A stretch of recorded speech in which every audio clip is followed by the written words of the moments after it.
Hey everybody, tonight we're debating whether or not God exists, and we are starting right now with Stuart's opening statement. Thanks so much for being with us, Stuart. The floor is all yours.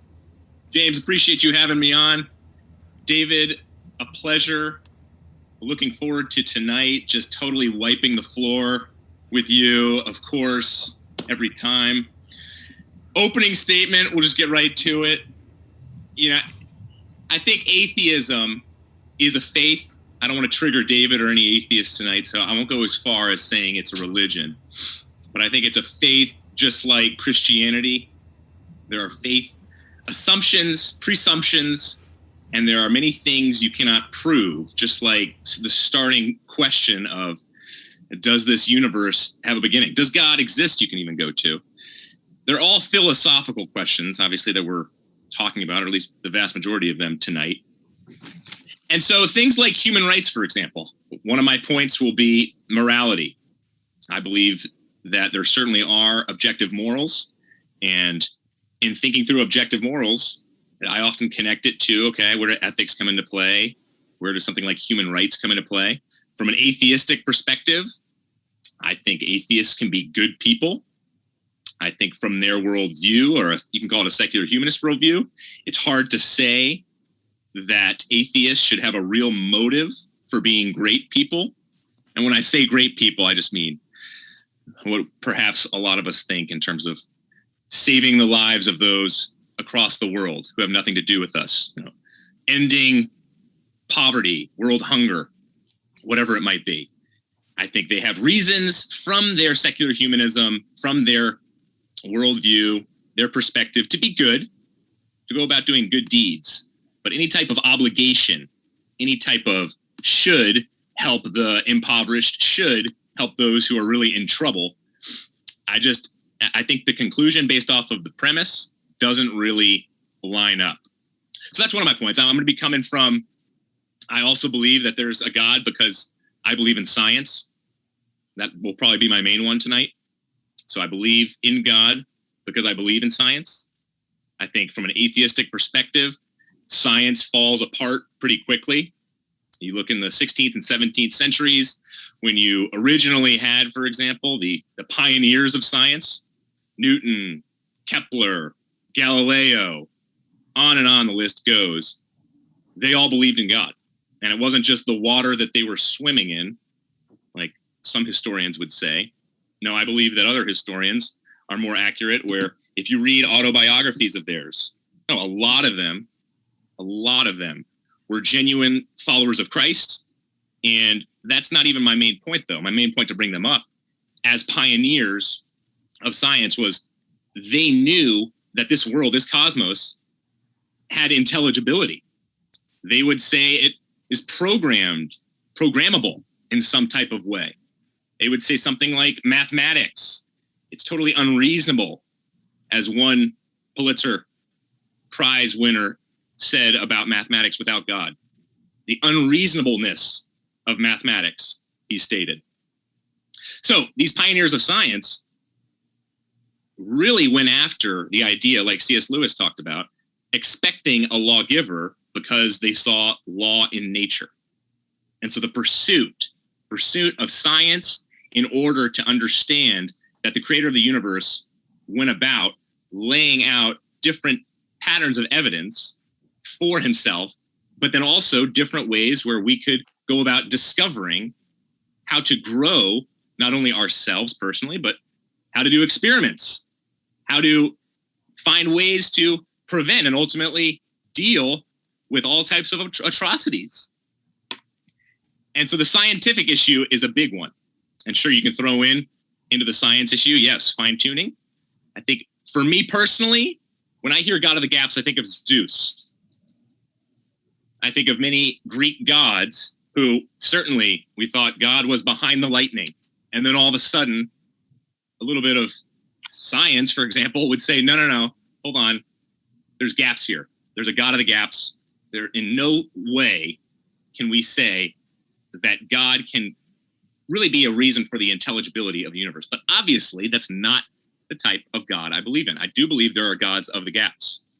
The Judeo-Christian God that I believe in is not of the God of the gaps. You look right in Genesis chapter 1. created the heavens and the earths in the beginning. There was a beginning, a creator. Nothing about God of the gaps do we get in Genesis. So it's crucial to remember. I think a big point also, there's no way molecules can create themselves. The existence of life itself is a big issue for atheists. Life, at least in part, kind of has this clear programmable dimension. So you think of DNA molecules, for example, 3.5 billion letters long, with all the right letters in a specific order, or as we know, there's going to be defects, genetic defects. Okay, we expect a single word, if it's lined up, say a 5-letter word, if it's lined up some type of mind, obviously, to have written that word. And so how could we say 3.5 billion letters all in the right sequence that there couldn't be a mind behind that? And that gets me to my next point when it comes to this science issue. Think about going out to dinner, a fine diner. I always order a Philly cheesesteak at diners. Sometimes it's great. Other times it's the biggest mistake of the day. But when I see Philly cheesesteak on a menu, if I'm an atheist, a reductionist, a naturalist, I have to say the information is bottom up, not top down. And what I mean by that, top down, God, an intelligent creator, creates something that's immaterial. We know the information that we get from seeing roast beef, the ink and the letters on that menu. We know for a fact that from a reductionistic, atheistic standpoint, you can't get information and say, oh, okay, that's material. No, the ink and the letters are material. The information is immaterial. Again, that type of scientific reasoning, you need God for it.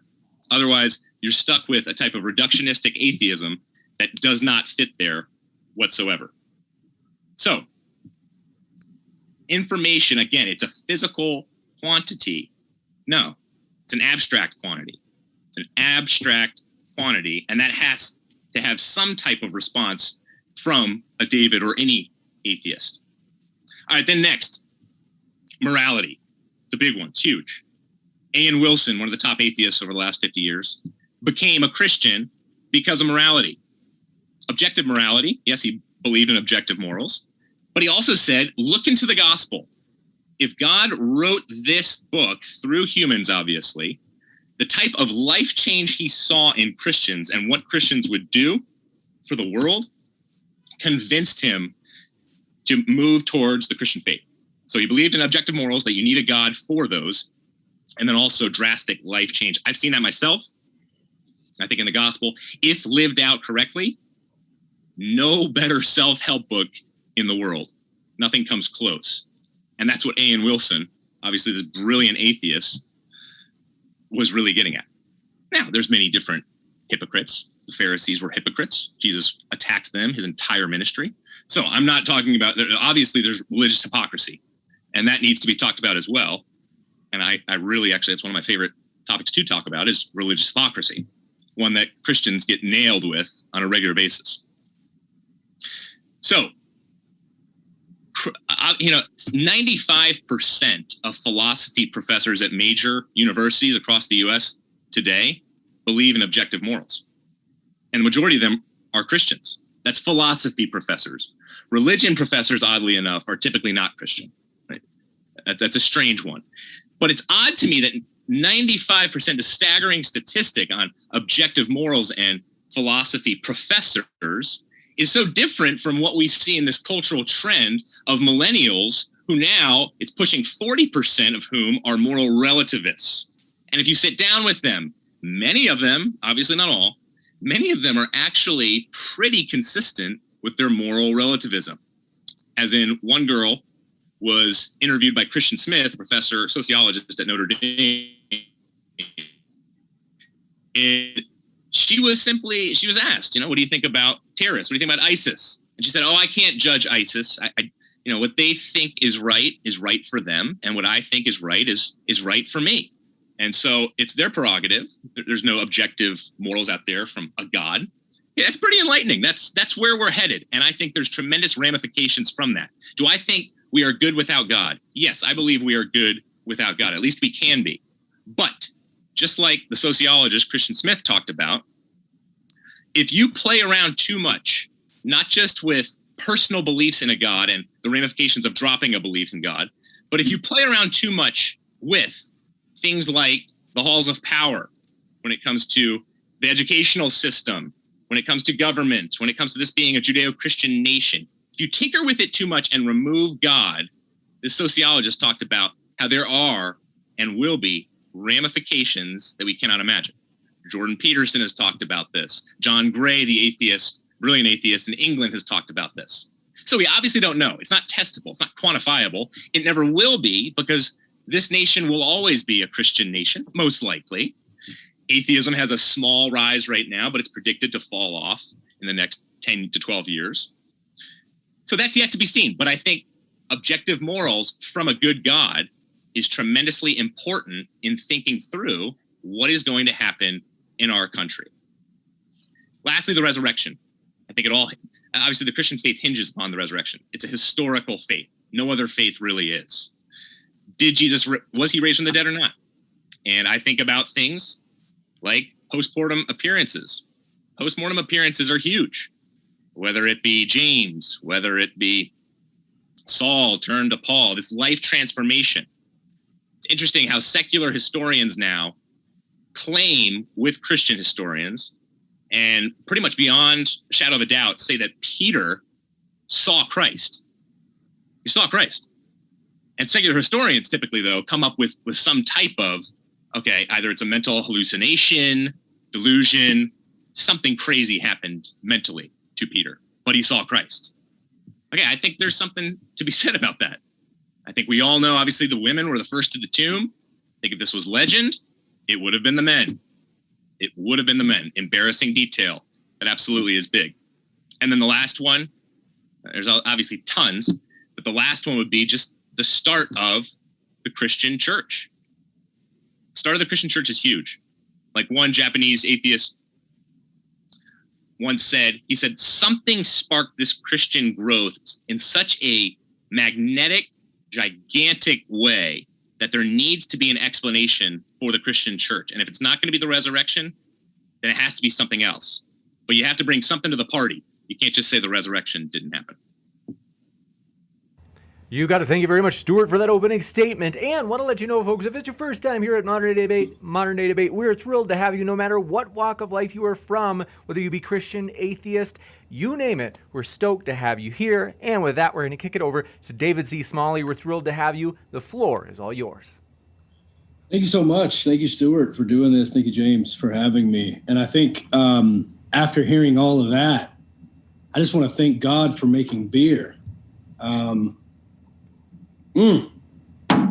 God I don't believe in. It's interesting, Stuart, that you went to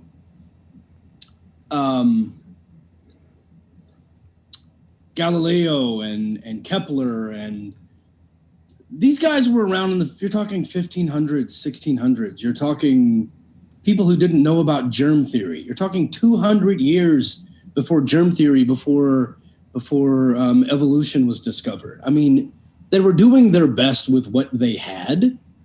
But one of Newton's arguments for God was that he couldn't explain how planets orbit.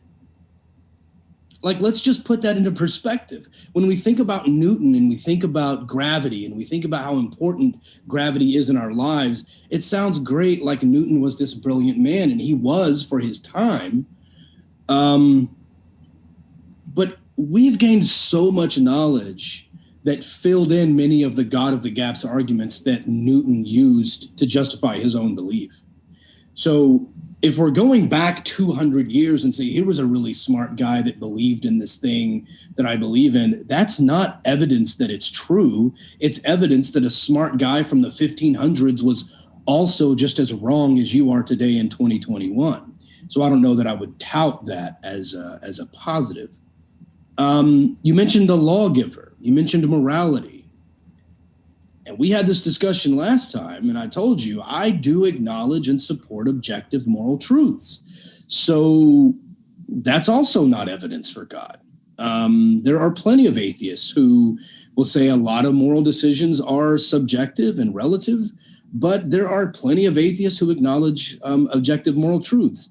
So that's not mutually exclusive to Christianity, let alone any monotheism. God, what other note was I making? The modern scientists, I think, would be more impressive. Having modern scientists, modern people who are brilliant and studying the world as we know it, space, the planets. If the vast majority of those guys, if it was 90 to 97% Christian, I think it would be worth looking into to figure out why that's the case. But we know the inverse is true. We know that roughly 90 to 97% of registered scientists are in fact atheists or agnostics. So I don't know that any of that is actually proof or evidence for the existence of any particular God. I don't think that saying atheism has a lot of failure points is evidence for a God. You not liking certain morality within atheism is not proof that your God exists. That's just not the way it works. You can say that atheism has flaws. Okay. I can say that Chevrolet has a lot of flaws, but that doesn't mean that there is a vehicle called the unicorn, and the unicorn is the best type of vehicle. And I go, well, I've never seen that vehicle. I've never heard of that vehicle. I don't have evidence of that vehicle, but here's a Chevy truck. And you go, yeah, but it can only go 90 miles an hour. And that one has a tailgate missing. That's your evidence for the unicorn car? It doesn't make any sense. Like it seems that the reactionary response is to just poke holes in the best theories that exist and say, since these are imperfect, therefore magic. And it's just a leap I'm not willing to take. And I don't know about this concept of atheism being faith-based. There are things that atheists don't know, but there is no system of thought collectively that is atheism with rituals or proposed demands or beliefs or anything really. Atheism is just the generic answer to one question. Do you believe in any of the gods who have been proposed? And to say, I don't know if any God exists, but so far, probably not. And if you say, does God exist? My answer is, which one? Which one are you talking about? And still probably not, but which one? So there is nothing that atheism has to suppose or presuppose or demand or state. It's just, I don't really believe in the evidence that is being presented because it doesn't seem to be falsifiable. It doesn't seem to be scientific. It doesn't seem to be realistic. It seems like fairy tale. And the book that comes with it has a lot of literal talking animals and anti-scientific nonsense. So there's so many things in the book that we know are false. Why would we then believe the things that are probably false to suddenly be true when the book has shown itself to be untrustworthy and uncontradictory? The main reasons I do not believe in any particular deity is because it's simply illogical. It doesn't make logical sense that the most powerful creator in the universe would make us and then have such a fragile ego that if a few of his tiny creation didn't quite believe in him, he would torture them for eternity because his feelings are so hurt. Really, this is the creator of the universe. This is the most intelligent being who's ever existed, who has always existed, the Alpha, the Omega. And he's so upset and has a fractured ego because a little atheist named David C. Smalley doesn't quite believe him, that he then sets me on fire for eternity. It's just completely illogical. And any evidence that ever is presented about this so-called God, it always ends up being in faith. Stuart mentioned the resurrection. And then he says, the resurrection, this guy claimed to see him. Claimed, wrote down in a language you don't read, translated, passed down. Hundreds of years, thousands of years.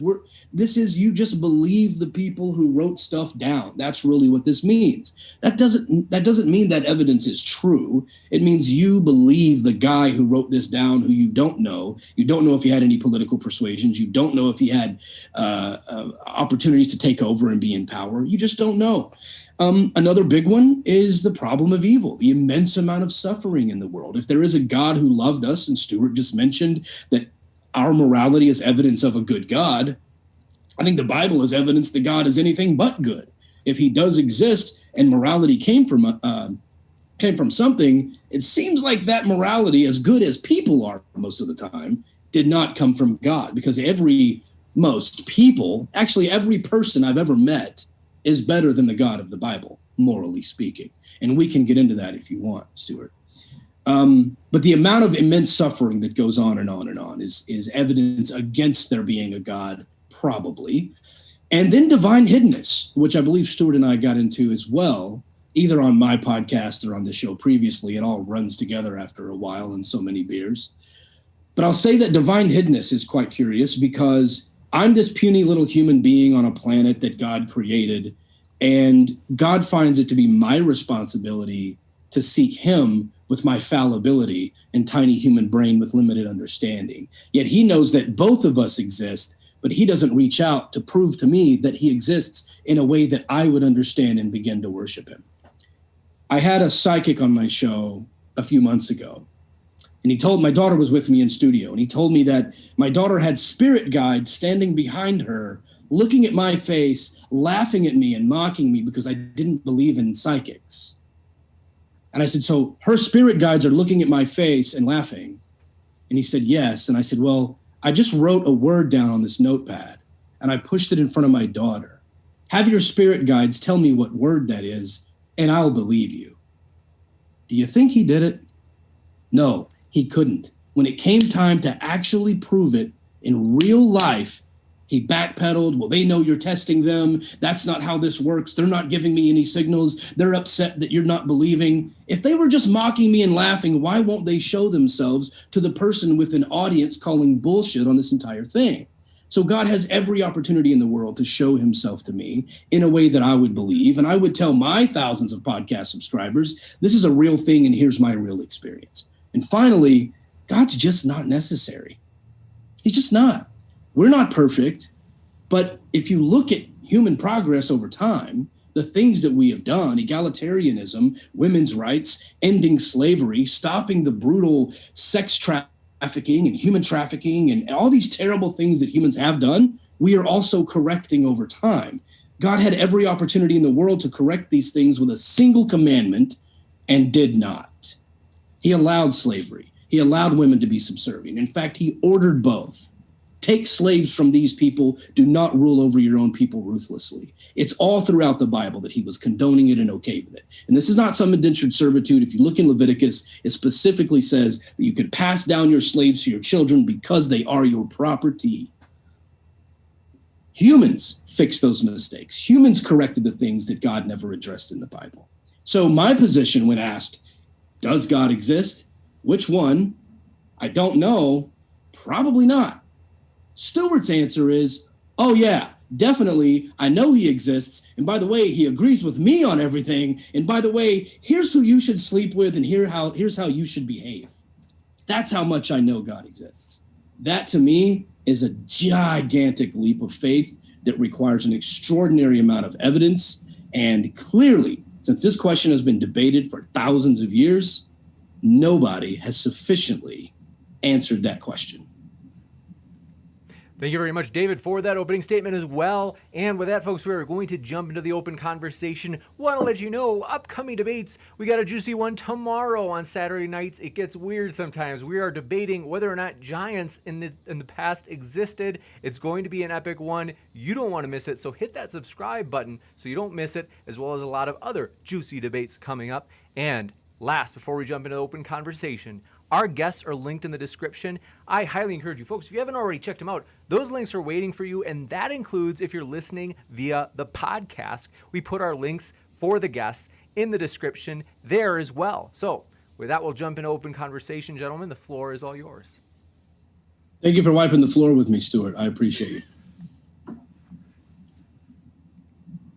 Now, so, I fascinating. A lot of fascinating thoughts right there. One, to begin with, right out of the gate, because it was the last thing you said. I believe in a God who agrees with me on everything. That could not be further from the truth. This is not a God I have created in my own image. God disagree. If I had to put a number on it, I probably disagree with, in terms of my comfort and how I'm hardwired and my desires, I probably disagree with like 80% on what God commands me to do. Give me an example. I would say a strong 80. Hold on. I don't believe you. Give me an example. Sex, lust, gossip. No. Hold on. No. You have the desire to have sex, but you agree with God that it's immoral to do so out of marriage. So what's your point then? You still agree with God. You having the desire doesn't mean you disagree with God. It means you wish you didn't have the desire because you agree with God that it's a bad thing. Sure, but this is Thomas Nagel and No. Then tell me something. Tell me something that you disagree with God on. No, well, I'm getting there, but you're getting at psychology now. So all these guys would say, Nagel and all these guys would say, who are strong. I mean, Nagel's considered arguably one of the top academics like in the world right now, strong atheist. And he said, I don't care. He said, to your point on psychology, we all have intense reasons to not want there to be a God. And so for me, you're getting at, okay, I have intense reasons that I want there to be a God, and he agrees with me on everything. My whole point is, yes, you're right. He agrees with me on everything in the sense of, I do believe that that's the correct worldview and that he is all good and all loving and all knowing. Okay. But in terms of what he calls me to, that goes against the grain completely. That's why this whole idea of this father figure in the sky who's going to protect little Stewie and get me safely to heaven so I don't have to worry about anything doesn't really line up whatsoever. Well, because sure, there's a level of that.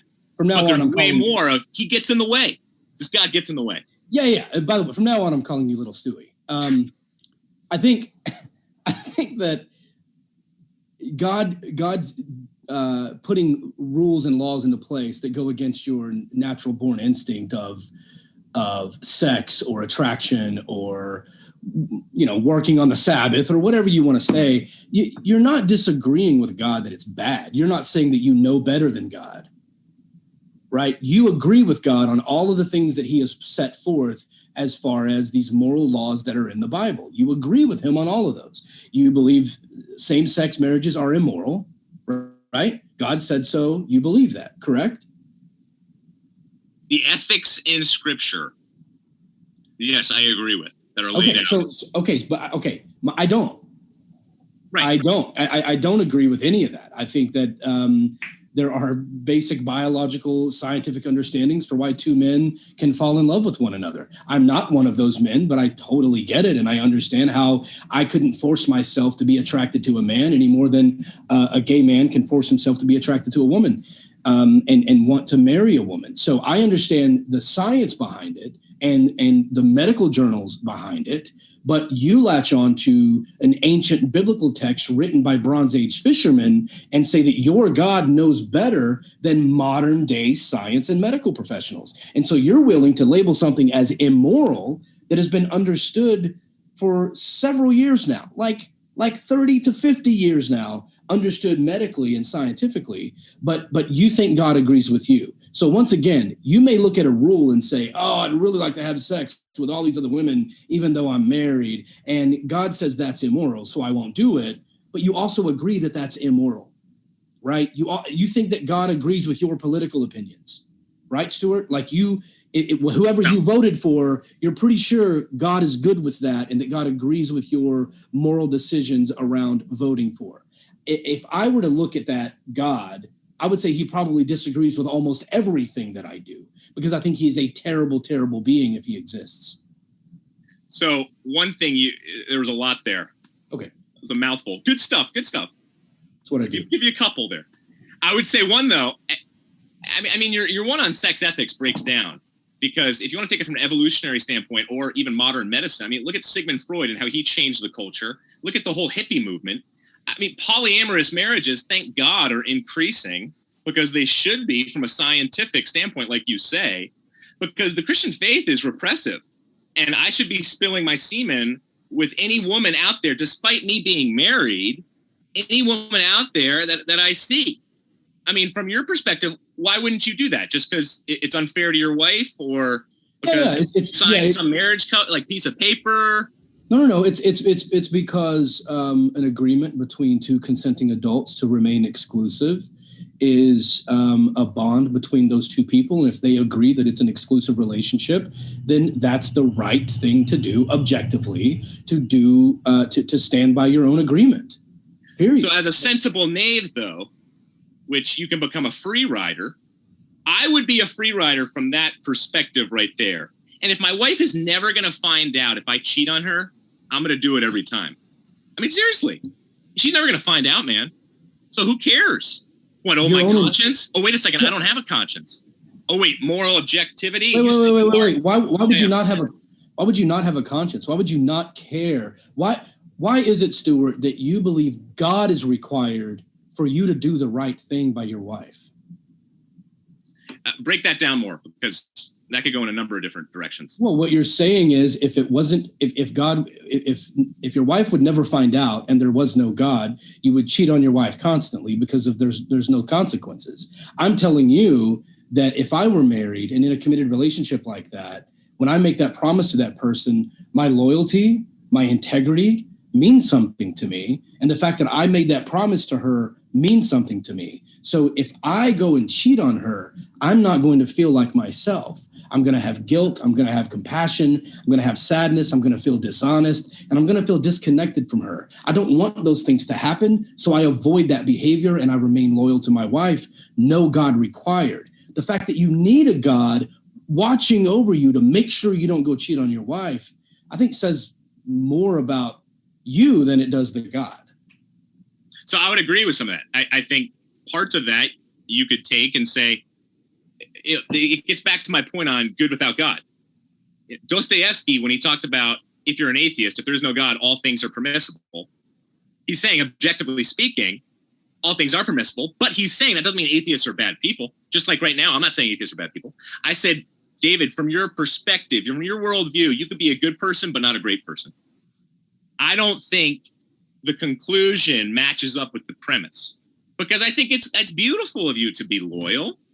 It's fantastic. I think that's nice. So then answer my question. Laid out in a more answer my question. Why is it that you need an overseer for you to do the right thing, but I don't require an overseer for me to do the right thing? I'm glad you asked that, because I don't need, it doesn't require, there's no requirement there. Instead, it's what is going to give you the real motivation to not cheat. And where do you get, because you said right, it's right of me to not do that. Right. How do you get right? See, because I'm getting my rightness. You're probably an atheistic Platonist of some sort, right? Am I right?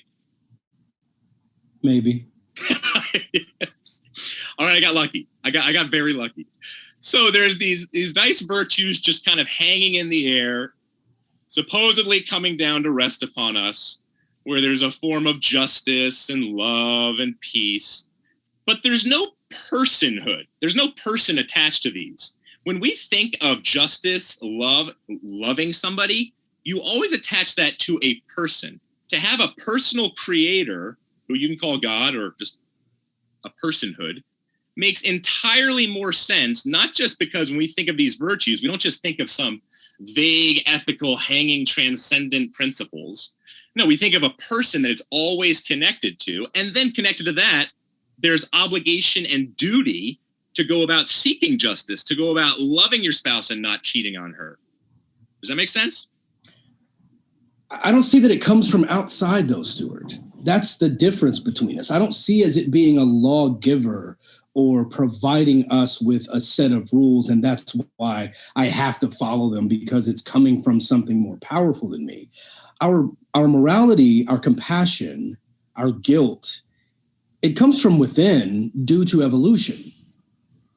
We evolved as a social species to meet the expectations of the other creatures we were living with. So if the two of us are out building a fence for the village, and there's another guy who is physically fit and about our age who could be helping us and chooses to just lie around, he's going to hear from us, right? I don't know what we would say to him, but clearly we are the ones putting in work. We are the ones more likely to have mates, to have things because we're out working for it. And he's not pulling his weight. So somewhere along the line, we developed this ability to feel guilty. We developed this concept of integrity and say, I want to be a good person. I want to do the right thing. And for you to say, well, unless you believe in this invisible creature that apparently was okay with slavery and keeping women subservient, you can't say anything is right. That blows my mind. Like there are tons of examples and YouTube videos, TikTok videos, whatever, of animals behaving in a moral way, of what we would consider low-level mammals like dogs or whatever, saving another dog from traffic, or a bear watching a bird drowned and swipes it out of the water to save itself. There are videos of hippos saving gazelles from the mouth of a crocodile. Why? Why would they care? Do you think they have God's laws written upon their hippo hearts? I mean, no, there is an evolutionary connection with animals, that we have mirror neurons. We know that yelping and that struggle is hard and is painful. The facts of reality show us that something suffering is not good for that thing's survival. And most people, most animals, most creatures will attempt to stop suffering. If someone breaks into your house and you have a dog and that person is attacking you, the dog will probably try to bite the person. Sometimes they run away, but they don't want you to be hurt. Now, why would they give a damn if they don't know anything about God? Why would your dog care if you're just murdered? Why would they care? I mean, this idea that we have to have a God to love one another and do the right thing and not cheat on our wives is crazy to me, because God did the worst things imaginable. God did things to human beings that humans have never done to one another. The worst humans, still did not necessarily create the carnage and destruction that God has. If you include him watching things, allowing things, literally creating evil, Isaiah 45:7, creating the ability for cancer in 3-year-olds. Across the board, God is objectively horrific. Wait, cancer in 3-year-olds in Isaiah? This is new to me. In Isaiah 45:7, God said, I created evil. Oh, I thought you were talking. Wait. So my point is, when you talk about morality and you talk about goodness, yeah, literally everything that is horrifically evil was created by your guy who you claim is good. If I had been in that situation, if I had been the creator, I would not have made that a possibility. He took some stuff off the table, right? We can't fly, Stuart. I mean, little Stewie. We can't jump over the buildings, little Stewie. But you know what? We could get cancer when we're 3 because God, for some reason, your good God, put that on the list of stuff that's quite all right for humans to experience. So no flying, no jumping over buildings, but cancer in 3-year-olds, quite all right with your guy. And you're telling me he's the source of the good stuff I do? I don't see it. All right, little Davy Crockett. I think you are completely, first of all, I have never heard somebody rip that sucker right out of context like you did with Isaiah 45:7 there. Everything in Scripture clearly talks about a free will, a certain fallen angel, evil, the devil being obviously the incarnate of all of darkness, and God being light. Jesus, entire gospel is written about him being light, whether it's John or 1st, 2nd, and 3rd John, and how he goes after goodness. I don't think you can make the argument that Jesus was all about creating evil. I mean, what do you want to go to Matthew 10 talking about how Jesus said pick up a sword? I mean, or do you want to say, hey, don't, well, Matthew 10, 9, do you want to say, well, don't, 1034, we can look at 1034 specifically. You want to say, Luke, I mean, there's so many, it's just contextually speaking, that is such an easy one. It's scary. But I think let's stay on what we were talking about here. I mean, we can go to easy. If it's that easy, deal with it. If it's that easy, deal with it. We can go to exegeting Scripture. Yeah, so Aaron Ra pushed me on this one too. He didn't push me on Matthew 10, but he pushed me on Luke 9. They are radical claims of what does discipleship look like. So when you get, no, you cannot bury your own father. No, you cannot say goodbye to your family. That is showing, not literally Jesus is being like, hey, I hate your family. I think your dead dad is kind of a joke. No, clearly, like it's every commentator would tell you, any legit, honest commentator would tell you, no, it's showing the extreme difference in relational integrity and desire from God down to human being. So I'm supposed to love God that much more than my dad or my family, but I'm supposed to love my dad and my family tremendously. Well, so wait. We're going back to your, because this is one of my main points, and you were going here. So why do you think then, David, that moral values can get attached to natural states of affairs based off of your Platonism? So when I ask you a question, you just change my question, avoid it altogether, and then ask me one? This is one of my big 3 points. One of my big 3 points. Attack one of my 3 points. I'll be happy to answer your question, but I won't be the only one doing so. Good. My question to you was, who created cancer in children? Nobody created it. Read your Bible, Isaiah 45:7. Do you have it in front of you? I do, right here. Pull up the scripture, Isaiah 45:7. Absolutely. So I form the light and create darkness. I make peace and create evil. I, the Lord, do all these things. Create evil is what you're after. I don't see anything on children, 3-year-old children and cancer, but you're creating evil. You think that literally God is saying that. No, he's talking about destruction, serious judgment that you have throughout the entire Old Testament. He's not actually saying that I create all different types of evil, atrocities, just for the sake of creating it. So something. Right, now you're going to answer my question. So something can exist. Because I guess that you were a moral Platonist, and you got to.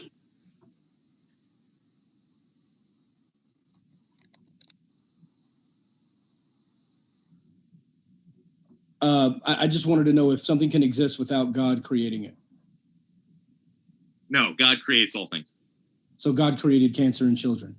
No, he's the source of goodness. Cancer, and that gets back to free will and the sin problem. Stuart, you just said nothing can exist without God creating it. Cancer in children exists, but God didn't create it. No. You're contradicting yourself. No. Because you're missing the point of he creates things perfectly good, but then free will comes into play. Okay. And then brokenness from a cosmic, sociological, relational. Right, but cancer, but Stuart, but cancer wouldn't even be an option had God not created it. Correct? Had God not created it? See, I think, David, what you want to be saying instead is, couldn't have God created things in such a way where they could have been different, like not giving us a free will to have the opportunity to mess things up in such a way where like natural disasters happen or evil eventually comes about with something like cancer connected to it. If it exists, God created it. Cancer in children exists. Therefore, God created cancer in children. It couldn't be a more simple logical syllogism. So that's go ahead. That's what Christianity teaches. Like, are you asking me a question? Because James said it's your turn to talk. I mean, I'll answer, but I don't want to take up all the time. Do you want me to answer that? Well, my understanding was this is sort of a cross-exam period, right, James, where I get to ask Stuart questions?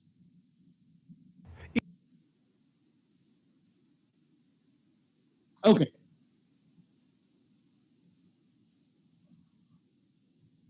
Because I'm loquacious. Because I'm long-winded over here. All right. Dave was putting me on the hot seat, though. I need long-winded answers. No worries. Well, I mean, I think it's clear, and I think anyone who believes in a God who created everything, and anyone who believes that God, that the Bible is divinely inspired, when God says in Isaiah 45:7, I created the light and the darkness, I created evil, I, the Lord, do all these things, it logically follows that if something exists, God created it. Hell, God created. Satan, God created. The Philadelphia Eagles, God created. All of the terrible things on the planet was created by God, right? Period. So if someone says there is cancer in this child, what your position is, Stuart, is that the most amazing being in the entire universe, the source of morality, created cancer in children.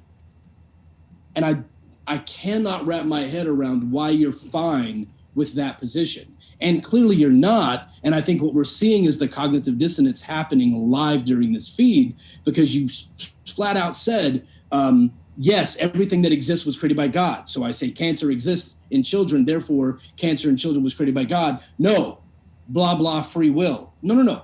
Free will can have consequences, sure. But cancer in children wouldn't have been an option unless God created it. So either God created everything, or some things can be existing without God having created it. But you can't get both, Stuart. If God created everything, he created cancer in children, and you still believe that he is the source of morality. Please make that make sense for me. So I already partially gave my answer. I could go through the entire EvangeCube if you'd like me to and answer that question. But I think the cognitive dissonance piece, David, is fully on your shoulders. Because from an evolutionary perspective, why are you getting so upset about this? Like it shouldn't be that big of a deal. Why are you, I mean, I love that you have so much righteous indignation towards evil and suffering, but why does it bug you so much from an evolutionary perspective? Because you vote. Because I vote? Expound on that. Yep. You vote. You make decisions that affect my life. You drive next to me on the freeway, and if you let Jesus take the wheel, we're both screwed.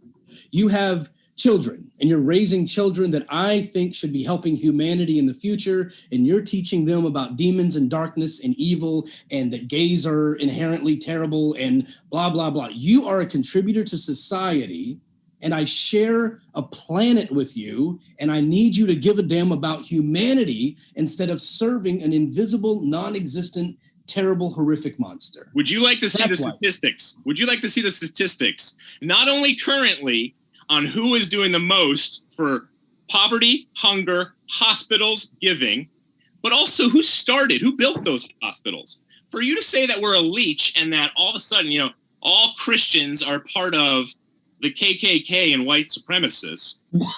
I mean, it's so scary. What? It's like me going to, it's like me taking you to all of a sudden, let's go back to the USSR. Let's go back to the soldier who, this is documented, the soldier who said, I thank God, the God that I don't believe in because I'm an atheist, I thank him that he does not exist so I can kill each and every one of these prisoner of war campers one by one. That makes sense. So again, David, you just did a little bit of scooching. I think your slip is showing a little bit. No. Why? Why, from an evolutionary perspective, you ultimately, again, I'm fine with you saying, I don't think it's cognitively dissonant for you to say, hey, I just feel these things, like kind of evolution gave me this. But you're speaking in such, you know where I'm going to go right now. I don't even have to say it, but I'm going to say it. You're speaking from such this perspective of so much indignation, and you're talking about it in a way where there's moral obligation, where there's duties, like I have this duty not to indoctrinate and catechize my child because I'm brainwashing them, and they're going to end up being homeschooled and watching The Chosen, and that's just going to harm them all life long. Like, why, again, evolutionarily speaking, from your moral Platonism connected to evolution somehow, it seems like you're kind of a mutt. You got it all there. I think that's cheating. But from that perspective, again, why are you impinging on me in such kind of this like moral obligation, these duties? Like, I shouldn't have any types of duties. It should be my prerogative. That's another thing. You're judging me, and that's not very sexy from a secular atheistic perspective. I mean, let me live the way I want to live, and I'll let you live the way you want to live. But don't be a dogmatist about it. No, because you vote. And okay, I don't know where you got that all Christians are in the KKK. Like, that's even for you, Stuart, that's a new level of absolute straw man. But I'll get into your Platonist questions now if you want to. I don't care really, but I never said that. I never said you're all KKK. You asked why I had this righteous indignation. Why does it bother me that people say this? It just because you vote. You have a say in our shared community, period. The kids and stuff, those were examples. The idea is that you don't live in a bubble. That's the point. If you lived in a bubble by yourself and only affected you, fine. If you want to have the this utopia, libertarian dream world where you only take what you make and you only build and you only eat what you grow and then you die and no one's affected by it. Fine. Libertarians are like, I shouldn't have to wear my seatbelt. Okay, who's going to scrape your body off the road when you fly through your windshield, dipshit? Like, think about other people, right? So we do share a society. So you believing that gay people should not be married gives you a right to vote on those issues. So I care that you believe true things and disbelieve wrong things. And that's why it matters to me. So it does matter. I think overall, who would ever say that I, Stuart Knechtle, would vote against gay marriage? I mean, you said you thought it was immoral, so I assumed you would. I would never, though, vote necessarily against it. That's completely different. Now you're getting to legalities. I know so many Christians, actually probably the vast majority of Christians I know, who do see it as that it's not the intention of what God really intended for marriage, and yet they don't vote against it. To be clear, that individual topic, Stuart, could be an entire discussion of a podcast or a debate or whatever. I was answering your challenge of would probably win too, David. Why? Probably. Why I care. The point would be why I care. Why I care is because you have a say in the society I live in. You're not in a bubble. Sure, but okay, you're missing what I'm saying though, because I didn't mean to say that, because thank God we agree on something. That's one thing we agree on. What is real tolerance? I think you're getting at. Why do we have freedom of speech? I think you're touching on a little bit there. But my main point was, again, every single philosopher, atheist or Christian or agnostic, has always said, unless you have a bunch of names for me right now, has always said, and it's made sense to me, I'm not going to force this upon you, but to me, you can get moral feelings, emotions, proclivities from an evolutionary-based morality, but you cannot go to obligations and duties and the shoulds. What you're talking about is David Hume. Well, that's where I was going. You're talking about David Hume and the is-ought situation. I disagree. I think we can. But none of that has anything to do with evidence for God. Because me failing, like if you want to come on my show and talk about morality, we could do that. If you want to schedule and have a debate on morality, we could do that. But me failing to provide, even if I failed miserably to provide moral absolutes from an atheist perspective, that's not evidence that your God exists, Stuart. It's not. It could be evidence of Zeus. It could be evidence of Allah. It could be evidence of Krishna. It has nothing to do with it. So what I'm still waiting for halfway through this debate is for you to prove that your God exists. Well, first of all, prove that needs to be scientific. And secondly, everybody disagrees. The majority of people I know disagree on what exactly proof is. So you're going to get yourself in trouble with the word proof right there, based off of evidence. I mean, it goes back to my question. Like, David, do you believe like that atheism is a faith? No. You don't believe it is? No, it's the answer to one question. You don't believe it is? I do not have a belief that it is. You have a belief that it's not. No, I don't. This is the kind of thing I'm getting at. Right. No, Stuart, you're missing the point, man. It's a belief. Okay. Do you believe that not collecting stamps is a hobby? I'm not going political because I'm sure. Oh, now you're going to avoid the question. I'm not going to. It's not political. I said not collecting stamps. Is that a hobby? Is that a hobby? Is it a hobby to not collect stamps? Oh, I'm impartial on it. Okay, then I'm maybe Platonists. How fun is this? All right, I like that you're. I won't say skirting. I'll say I like that you're actually pushing us off the moral argument.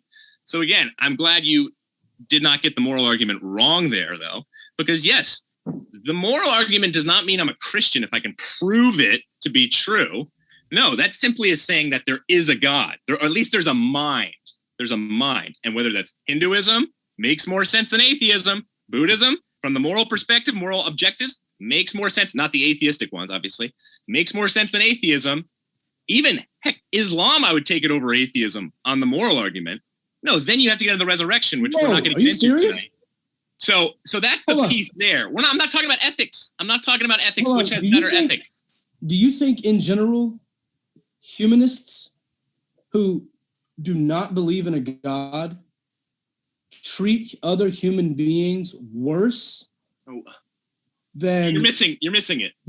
No, I'm not. Then governments run under Sharia law? No, you're totally missing it. I'm not talking about the ethics of different religious groups. That's not what I'm talking about. I'm talking about the moral transcendence. Is there a mind behind objective morals? If you want to play in the mud with ethics and different religious groups, I can do that. But you totally. I would like to do, and I think the people who clicked on this link, they would like to hear evidence for your God existing. But you won't let me give my 3 points. I'm ready. You're ready. All right. Okay, so we're not doing rebuttals. We're going to get deeper into my 3 points. One of them we've been doing. It's been the moral argument, but you've been a little slippery on me there. Hey, I have a napkin. And I'm ready to write down your 3 arguments. So let's go. You should have done this. Napkin. First stroke, you should have done this. All right. Well, first of all, your original statement on beer, it actually has a very there is a. I'm just kidding. Is this your first point? The first one is science. Okay. Science. All right. I gave all of my points. I'm not just going to give all my points on science again. I'll go back to the ones you disagreed with. So here are the ones one of them that you disagreed with was this type of smart guy. It was a legit point you made. 16th, 17th century, when it comes to, Kepler, Galileo, Newton, on and on and on, all these guys who supposedly were Christians. I'm not saying because they were so smart, which obviously they were, that we should kind of like become Christians or start considering God because of them. No, my point is that they saw something behind it all that was pushing. That's why so much of the US became deistic in the 18th century. I mean, atheism was totally on the run because everybody was saying, okay, wait a second, there's mathematics, there's all these laws. There's got to be somebody behind it, at least some type of mind behind it. So the point is more so they saw these laws and they said, lawgiver. I'm not saying let's believe them because they're very, very smart. No, they saw intelligibility. And so they thought intelligent mind behind it all. Kind of makes sense. I mean, my point was that these guys didn't know where germs came from. So yes, it's the same thing when like people talk about our founding fathers as though they were brilliant. I'm like, calm down. They would flip out if they saw an iPhone. Let's not act like these guys, are, geniuses. Yeah. So I just, that's fine that they, for their time, they were good for their time. Mm-hmm. But I would be willing to have the debate with you all day that if Newton were alive today, he would be an atheist. He followed the evidence where it led, and because he didn't know how the planets orbited, he was like, there's got to be something powerful. And I'll go out on a limb here and I'll say, if I were alive in the 1500s, I probably would have been a Christian too.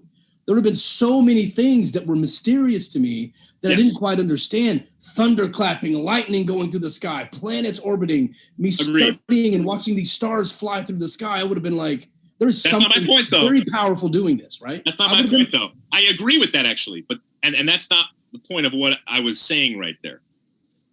Okay. Right? So I won't say that again. But I agree with you there in terms of, there was a lot of mysticism. There was a lot of magic.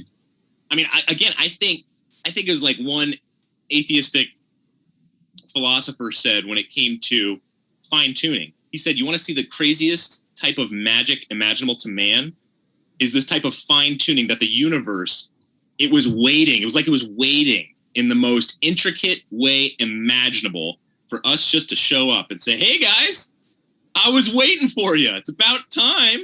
I mean, I got all the laws in place, all the creativity you can imagine, and here you are. And so I think when you talk about God of the gaps, again, I agree if you're talking about some of the old ancient Greek gods or pagan gods, but I would say there's more of a science of the gaps than the Judeo-Christian God when it comes to something like the fine-tuning argument, because there's still, so many scientists are still saying, there is so much that we need to catch up on, and we don't think we ever really will on the fine-tuning position. Okay, hold on. Stop right there, please. Scientists being willing to say, I don't know, maybe someday we will, maybe we won't, is intellectually honest. Yes. But to say, I know all of these, the creator of the universe talks to me before I go to bed, and by the way, here's who you should have sex with, that's your side of the camp. I'm okay with mystery. I'm okay with not knowing. I'm not okay with pretending to know and then pushing others to do the same, lest they be tortured for eternity. You're on the wrong side of history, Stuart. No, that's not where I was going, because I agree with all the points you just made. Okay. I'm not falling asleep at night.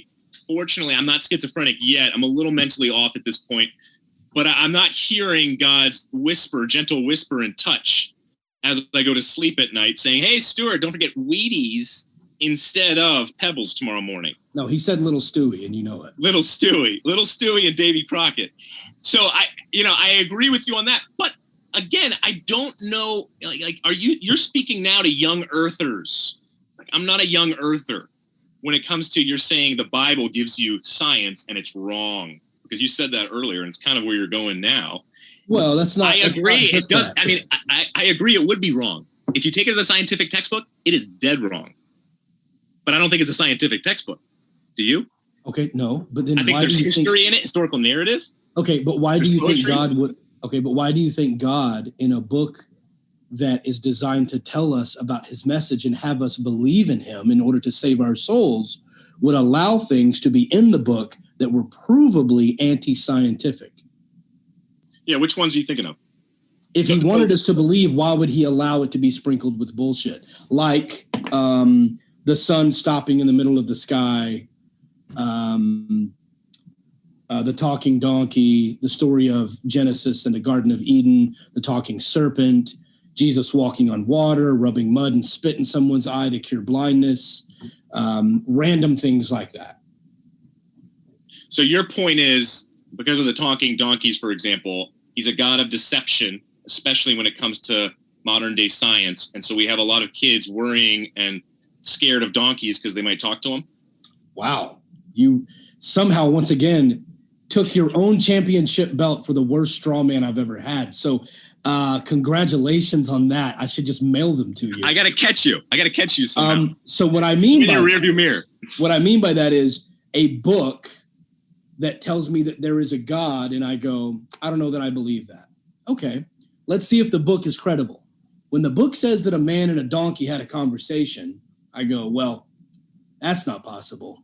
And later on in the book, or early on in the book, when it says there were 3 evenings and 3 mornings before there was ever a sun and a moon, I go, well, that's a little weird. So I make that note. And then we just go on and on and on about, oh, now there were the 10 commandments. And then the 10 commandments were broken. And then another set of 10 commandments came down. And Moses said they would be the same. Spoiler, they were not the same. There's 2 sets of 10 commandments, and a lot of people don't know that.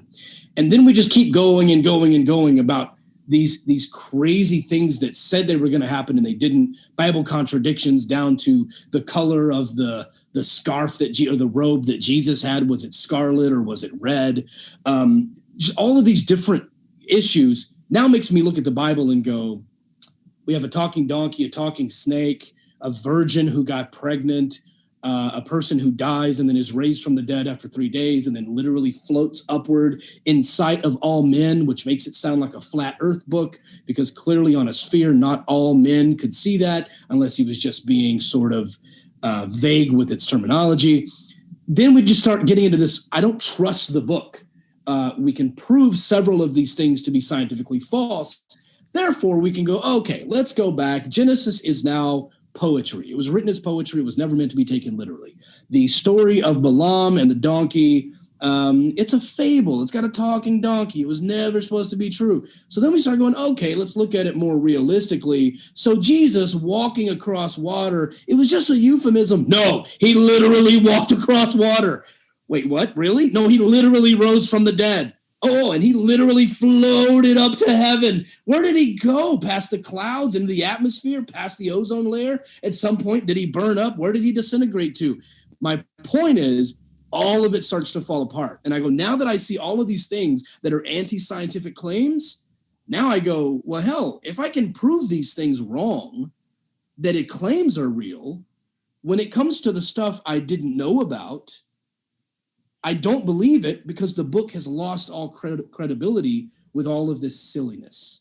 That's my point. So why would God allow there to be things in the Bible that are terribly anti-scientific if he wanted us to believe the words in the book? You would think he would be spot on with the stuff we could prove so that we would be more likely to believe the extraordinary claims. But he allowed it to be put out with nonsense in it for us to call bullshit on it and say this book is wrong about so many things.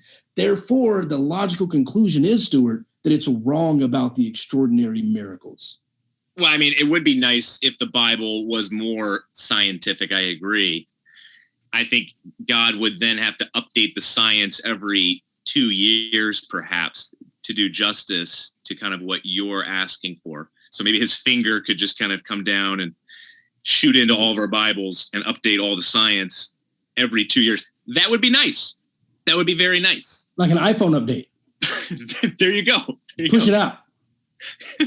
But I'm glad you did. I'm glad you were honest, though, David, in saying that there are different genres throughout Scripture. Yeah, of course. 40 different authors, probably even more. 43. 43, sure. And so I think it's important to obviously look at that. I think it is important to give the Bible credit where credit is due on, say, for example, if you go over to Israel, you're going to go out with a Sherpa to look at some of the ancient ruins. I guarantee you the one you go out with, Christian or not, will take the book of Acts with him or her. Sorry to gender them. With him or her, they will take the book of Acts because of the reliability of the archaeology and what is there in the book of Acts. Now, again, I don't see people when it comes to what you're talking about right now. I don't interact with many Christians who are like so lost in the science. Like, now, wait a second, the sun, where are we at now with the sun? Are we rotating around the sun? I mean, obviously there are flat earthers out there, but I wouldn't say the vast majority of flat earthers are Christians. But I get your struggle because there was a paradigm shift that it took. But just like Aristotle, how long did the Aristotle paradigm shift take? I've never met a flat earther who was not a Christian. Wow. Kyrie Irving, one of the best point guards in the NBA. Is he not a Christian? Definitely not a Christian. Oh. Definitely not. All right. I'm interested now. I got to look him up. I mean, I barely come across any, so I would want to talk to the Christians, Regardless, the overall point that you're making, which again is a legitimate one, I think the moral repugnancy of some of the Old Testament is tougher to get out from underneath. But I think it's still a bigger issue that you look at, for example, like the book of Exodus or Judges. In Exodus, or you went to Genesis. Well, Genesis 1 and 2. Do Joshua. Do Joshua 10, 13. No, but I'm I'm giving examples right now for one way of interpreting because you brought up interpretation. Well, so Joshua. Here are the examples. Because you went to Genesis, and we can go to Joshua. But Genesis is poetry. Genesis is poetry. No. Genesis chapter 2 is written as a little bit more history, and people actually got on the ball scientifically in terms of saying, "Oh, wow, maybe there is a pattern there."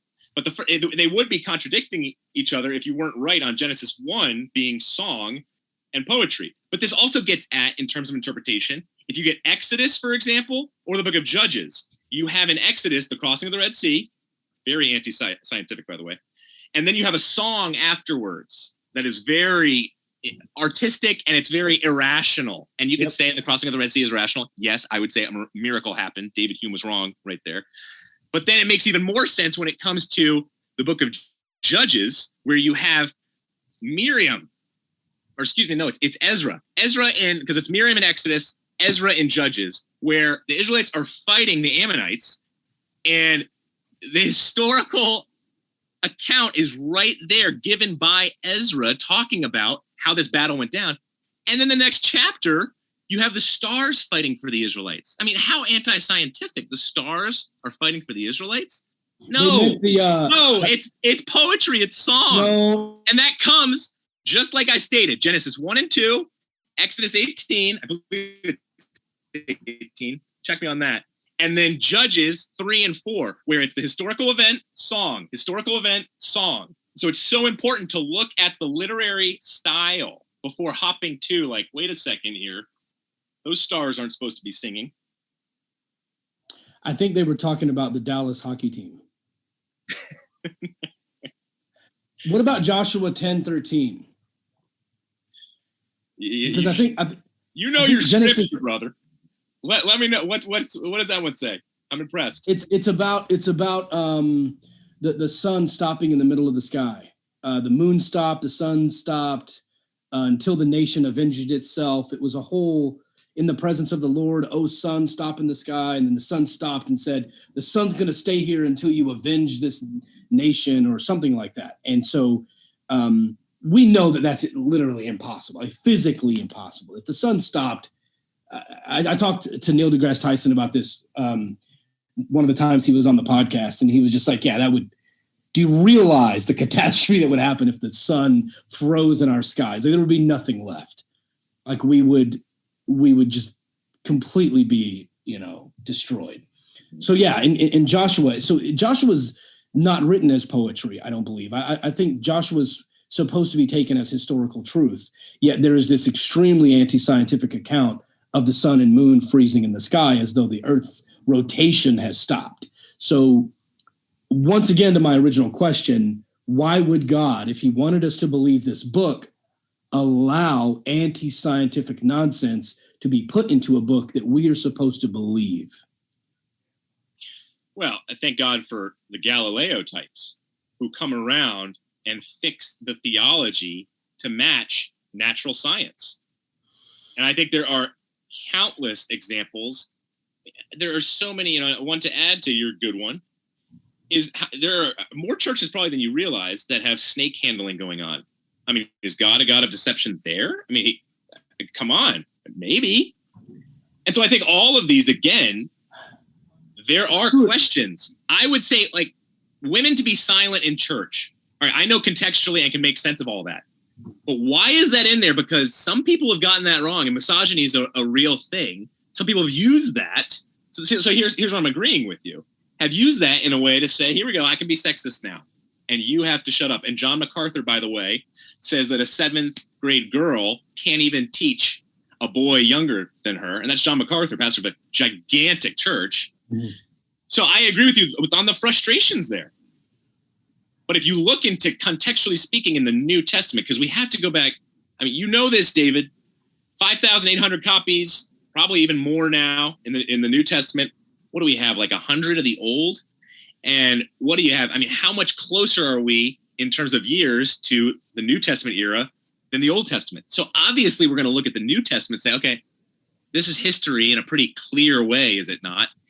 But then you have to say, Jesus took the Old Testament pretty importantly, he stated it. So should we? But I wouldn't hop right to Joshua with degree. Hey, what do you mean? What do you mean? There was no New Testament in the time of Jesus. No. What I'm talking about is the gospel writers, and take Jesus out of what I'm saying right now in terms of how are we digging when it comes to looking at things historically and whether they actually occurred in the way it's stated. Like they occurred. For example, you're not going to have apologists. You're not going to have apologists coming on your show anytime soon and be like, "Hey, let me debate you on." I mean, on James able to stomach it in a way that's pretty impressive. Let me debate you on a lot of these Old Testament archaeological topics. No, typically you're going to have the resurrection, and that's smart of an apologist to do because we're so much closer to that time period, and we have so many more manuscripts. It's scary. Okay, so back onto your point about Paul, yeah, and misogyny. You look at 1 Corinthians 14:34, you look at 1 Timothy 2:11 and 12, both of which written by Paul are where he's talking about women should remain silent in the churches, a woman should not speak. It is shameful for women to speak in the church. If she has questions, she should ask her husbands at home. A woman should not usurp authority over a man, but to remain silent and submissive, for the man is the head of the household. Throughout 1 Timothy, 2 Timothy, 1 Corinthians, 2 Corinthians, every bit of this is Paul. And then you get into Romans, where he talks about it more, and then gets into Romans 1:26 through 32, where homosexuality is akin to bestiality and is akin to thievery and robbers and backbiters. And anyone who does that is worthy of death, and people who support them are worthy of death. All of that came from one guy, Paul, and it's considered New Testament, right? So, yeah, we're really close to that stuff. God still, and if you believe, First Timothy 3:16, where Paul said that all scripture is God breathed. So maybe it's 2 Timothy 3:16. I don't remember. It's one of those. But he says all scripture is God breathed. So what he was saying is the stuff that I'm writing came from God. So if God and Malachi 3:6 says that I, the Lord, do not change. So if God breathed into life the scripture that Paul was writing about women, and God does not change, he believes that today, that women should not speak in the church, that the man is the head of the household as Jesus is the head of the church. This was a common theme throughout the New Testament. And that's where these Church of Christ preachers and these mega church pastors, that's where they get this from. And I think biblically, their arguments are sound. I think from a humanist perspective, they're atrocious. From an egalitarian perspective, they're atrocious. But these people that are modern day guys out there doing this stuff, they have a biblical reference and they're kind of right when it comes to that. And my point is, if God wanted us to believe this book and trust this book, it should make a lot more sense. There should be a lot less horseshit going on. And egalitarianism to prove that he, in fact, is a good God. But in fact, when he instead allows Paul to write this misogynist crap about women and allows the scriptures about slavery and putting people to death over working on the Sabbath and all of these terrible things, it makes it very difficult for guys like you to come onto a debate like this and say, not only does God exist, but he is the source of morality. He's the source of good. And you don't even get to use the word good until you believe in my God. It makes it very difficult for your position to be believable because the book has lost all credibility. I didn't say believe in my God, remember? I said Hinduism, Islam, Buddhist sects that are not atheistic, any transcendent moral order makes more sense in terms of moral objectivity coming to us, where we have oughts, where we have shoulds, not just feelings. I feel this way. So I'm not, that's missing the argument, right? It's not a feeling. It's an acknowledgement of a fact of reality. And again, I won't get into the moral argument because that's really not what we're supposed to do today. But I will say that it's more about the fact of reality. If there is pain and suffering going on, it's not, you don't have to believe in a God to watch something suffer and know that that's not good for that thing. So something throughout our evolution has told us that the dog whimpering is a bad thing. Do you know why dog toys squeak? Wait, Darwin wouldn't say that. How do you know? Darwin talked about suffering, the point I was making, and C.S. Lewis makes the point too. That's why C.S. Lewis became a Christian as well. Darwin makes the point that he struggled with this whole idea. I mean, he made a lot of points against, or counterpoints to a lot of the atheistic thinking. One was the whole idea of, okay, we just evolved from monkeys, from a completely blind understanding of how things come about with no orders, because it's the atheistic worldview. So why are we trusting our minds even to have this conversation? And then he talked about why does suffering bother us so much? Even though we are evolved more so, we are taking part in speciesism and we're giving ourselves this incredible type of bravado as more well-formed and higher evolved types of monkeys. I don't know why we give ourselves that much credit and value. And so that's where he's going. And I think to say, see, you took a jump there. Because I think, again, like one philosopher put it, we all evolved from apes, so let us love one another. That reminded me exactly of what you just said. We all evolved from apes, so let us love one another. Talk about cognitive dissonance, baby. Oh, my word. What? We evolved from apes, raised red in tooth and claw. This is an atheist philosopher, by the way, saying this. Shakal, I'm totally butchering his name. So let us love one another. no. At what point are all of a sudden we're just evolving into, hey, I would sacrifice my life for you, David. I love you so much, and you're so different from me in the political arena, and heck, you were out to get my family even at one point, but I still love you, and I would sacrifice for you. So that's what this philosopher's saying. It doesn't add up. Wow, no, that's not what he's saying. What he's saying is kind of like Carl Sagan got into with the pale blue dot. I read commentaries on what he's saying, so I know what he's saying, but you can disagree with what he's saying. Okay. What I'm telling you he's saying is that we are all, what differences we may find with one another, we still just all got here by chance, and we all evolved, and we're all just modern day apes. So take that into perspective when you say, I hate that guy. Just stop and think about, he's another evolved being like you. He's not better or worse or he's not a lower life form. You're not better than him. We're all apes, so let's just love each other. I don't think it's some existential argument of existence that he's making. He's making kind of a philosophical, peaceful worldview. When I have you seen Carl Sagan's pale blue dot thing on YouTube? Have you heard? Yeah, a while ago. It's just basically that I think we sent a satellite off towards Saturn or something, and it turned around when it got right to a certain point and it took a picture. And you can see us in this little bitty blue dot way off in the distance.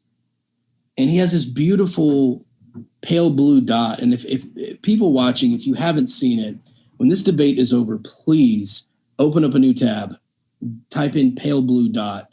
It's going to be one of the first things that come up. It's beautiful. It's like everyone you've ever hated, everyone you've ever feared, every leader, every killer of men, every leader of men, every tyrant, every criminal, every love lost, every breakup, everything, every child born, every dictator, everything happened on that tiny speck of dust in the light. It just puts it into perspective that maybe sometimes we take this shit too seriously, and we should just experience happiness while happiness is here, spread love, spread positivity, and don't try to live our lives according to some ancient invisible overlord that gave us laws through an ancient book with tons of flaws in it. I would rather go on loving my fellow human beings and treating people with respect instead of using this ancient book of fables to divide us. Okay. That's the bigger meaning. I don't know where time is at, but I want to get to a final question for you. Where it's I'm not still waiting on your evidence. It's not a philosophical theoretical. I want to speak to your heart because I like when you talk about this subject I'm going to talk to you about. James, how much time do we have?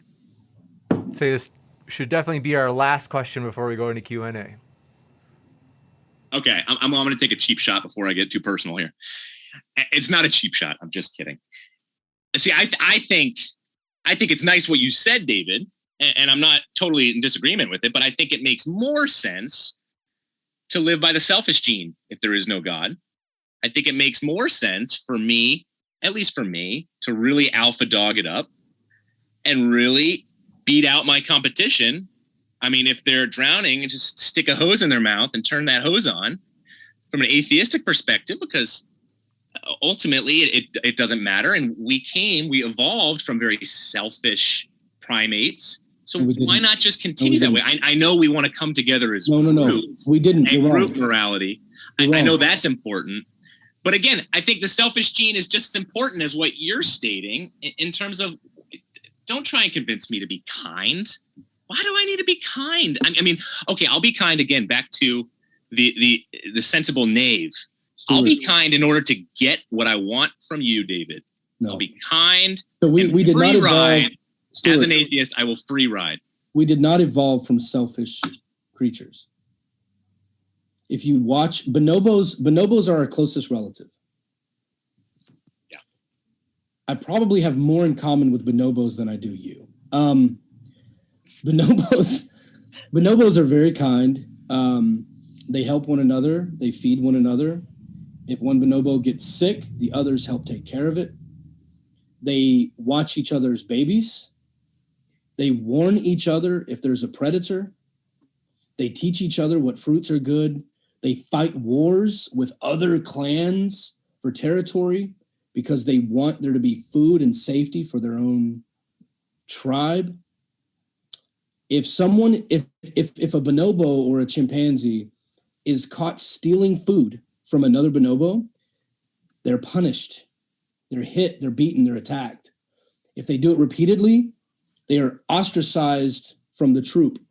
They're not allowed. They don't get the comforts and the safety of living in a bonobo or chimpanzee troop if they're going to steal. So there is a sort of camaraderie. There are same-sex couples.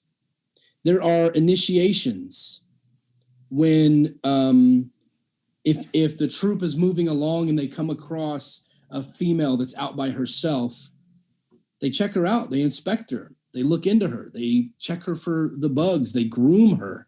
If they want to accept her into the troop, other females will have sex with her.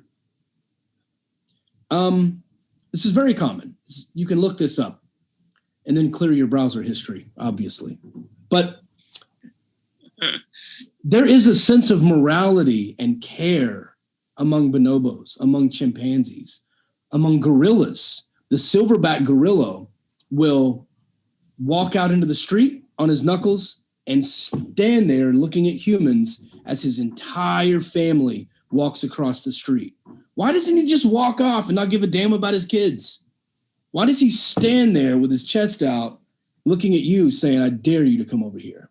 He's protecting something. He loves something. He cares about something, and he's willing to put himself in harm's way for something. We've heard quite often about the mama bear, right? A bear will almost always run away from you. Even grizzlies, they'll walk away from you.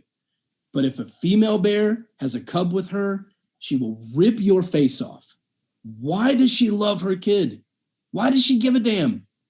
Because she read the Bible, Stuart? Because God gave her some sort of morality? Why does anything care about anything according to this worldview?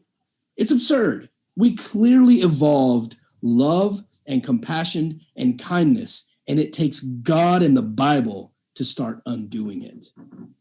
Geez, this turned into an animal activist seminar. And I like that, David. I mean, it's good to know that there's goodness out there in animals. I knew there was in dolphins, but I mean, you're kind of motivating me to go hunting as well, because I got a hunting side to me too. I'm just kidding. I don't hunt. Lots of gay sex in dolphins too. You should check that out. So my last question for you. We'll put it right in the blowhole. I don't know if you knew that. Last question for you is based off of, because I don't know if you're as dogmatic of an atheist as you lead on to be, because I know you've had some serious suffering in your life that you shared on here last time we were on here together. Mm-hmm. Some serious suffering, a lot more than I've been through. Now, does that suffering, I mean, just personally speaking, does that push you away from God and make you angry at any idea of a loving God? You don't even have to answer that part. What I'm more interested in, what I'm way more interested though in getting your response to is like, if you want to see your child again, which I'm guessing you'd want to see your child again, does that shake you out of any type of atheism that you're closed off to theism? Or are you always going to be wanting and searching, and hopefully evidence will come in one day that there is a God and eternal life out there where you can see your child again? Yeah. First of all, I appreciate you asking the question. I think a lot of people would think that and not want to say that for a fear of using a personal tragedy of me losing my son in a debate. I think a lot of people are going to be angry at you for that, and I hope they're not, because I think it's a real. No, that's not. And I'm a genuine. I know I'm a genuine person. My life is all out in the public, and I don't mind you asking. I just want you to know, for anyone who's upset with Stuart for that, please don't be. I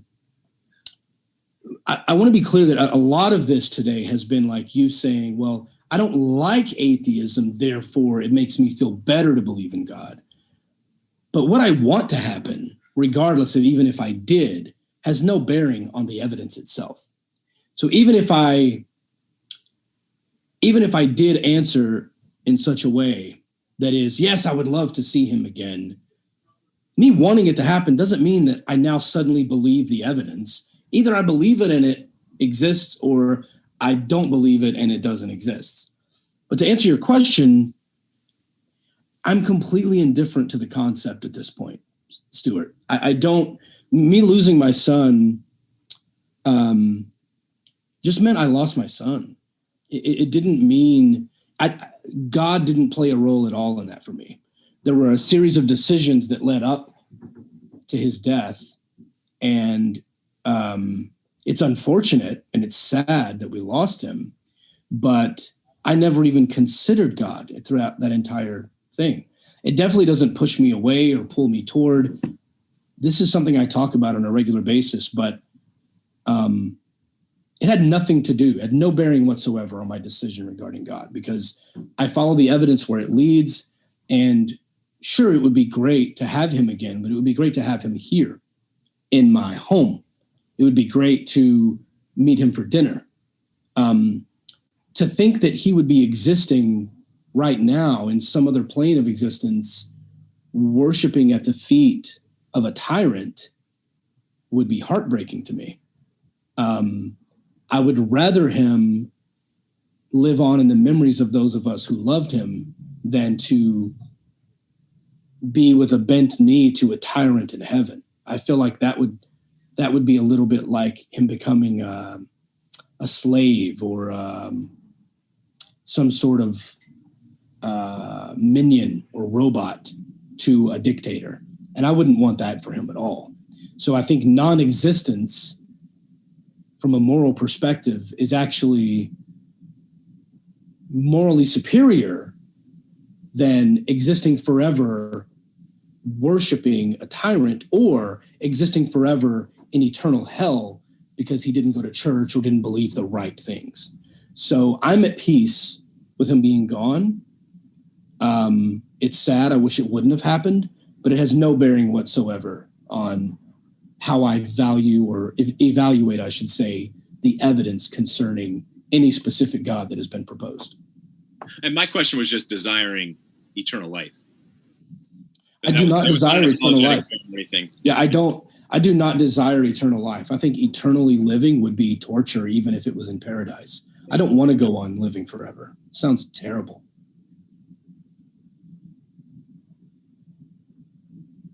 Well, with that, folks, we will jump into the Q&A. I want to remind you we appreciate our guests, so I want to mention a couple of things. One, that they're linked in the description. You can hear plenty more from our guests, as well as their philosophy, their thoughts on life, by clicking on those links in the description.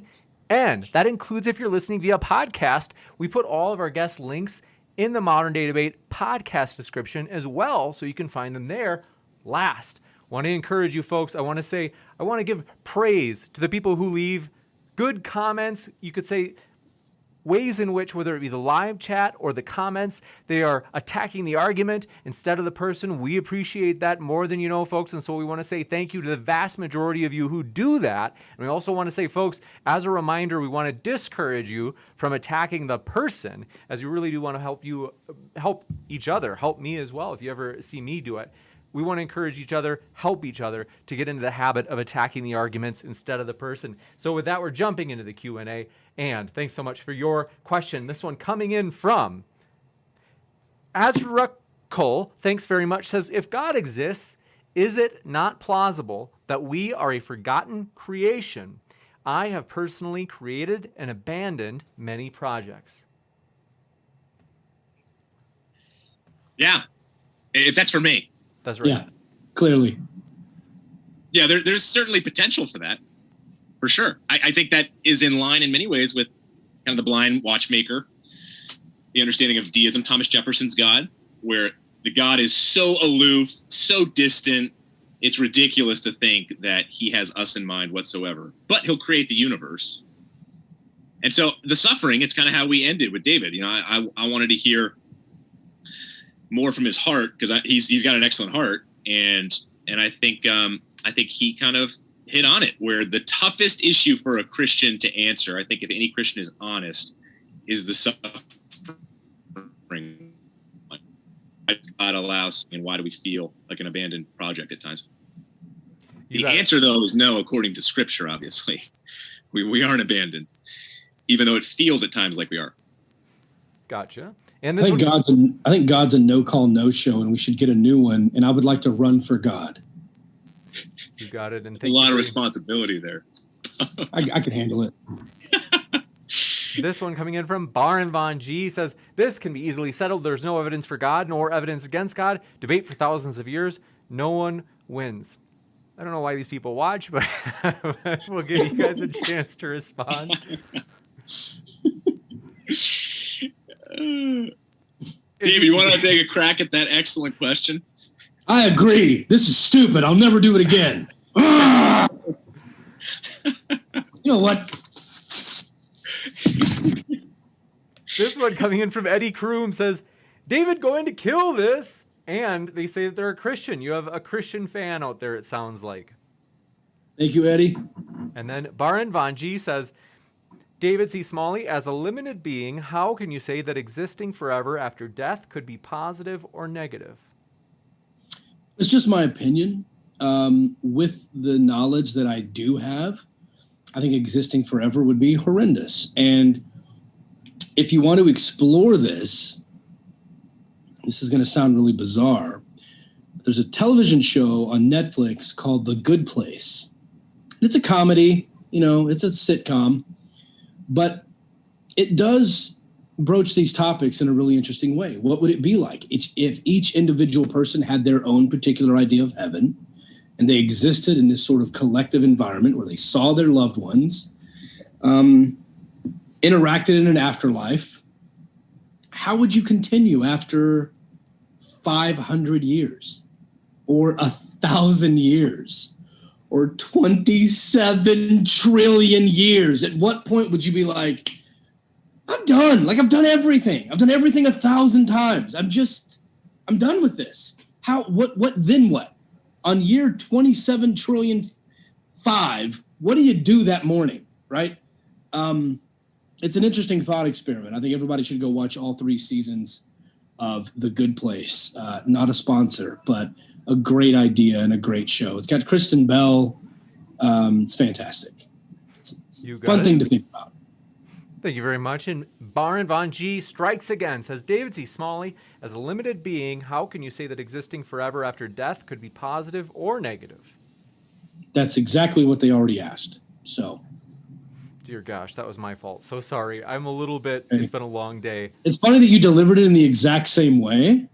You had a little bit of a Ron Burgundy moment there, James, and I'm never going to let you forget that. You're right. I'm sorry. I was about like 5 o'clock. I was shot today and I could feel it where I was like, man, I'm like, my brain is just dead. But okay. Shirt Sun, thanks for your question, says it's now I'm like reading, I'm double checking to see if I read it.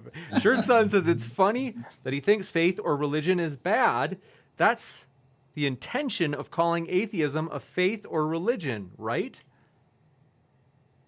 Okay, so what they're saying is Stuart is using faith as an insult by calling atheism a faith. If so, is his own faith not also bad? I think that's actually a challenge to you, Stuart. Right. I think you're right.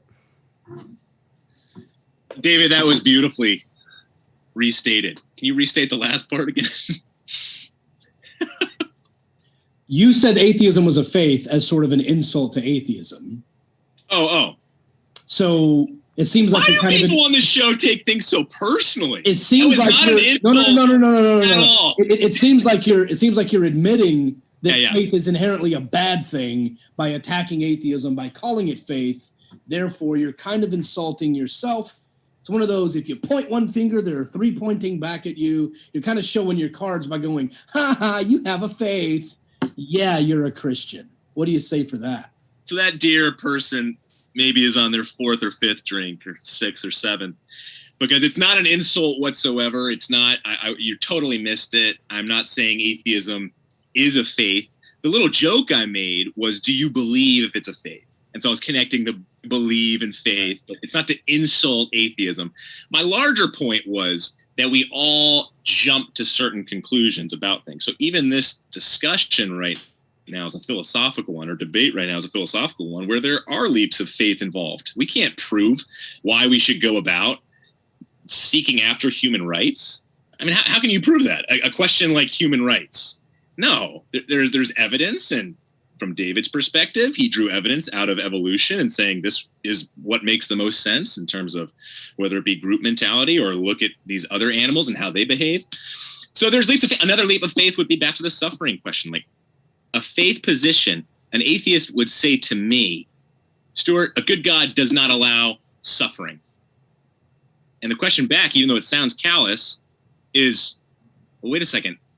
How do you know an omniscient good God, or just an omniscient God, is not allowing suffering in a way that simply you don't see fit, but is allowing it in a way that actually it's going to benefit? We've all been, obviously, in some type of suffering before and suffered in a way that actually there was a greater good that came from it. So see, that's Alvin Plantinga's, the great philosopher Alvin Plantinga's point, where he calls it the and the no-see-ums, which, yeah, but hold on one second, which he's simply saying, you cannot say for certain that there aren't potentially good reasons that God is allowing certain types of suffering to happen. Yes, I can. Yes, I can.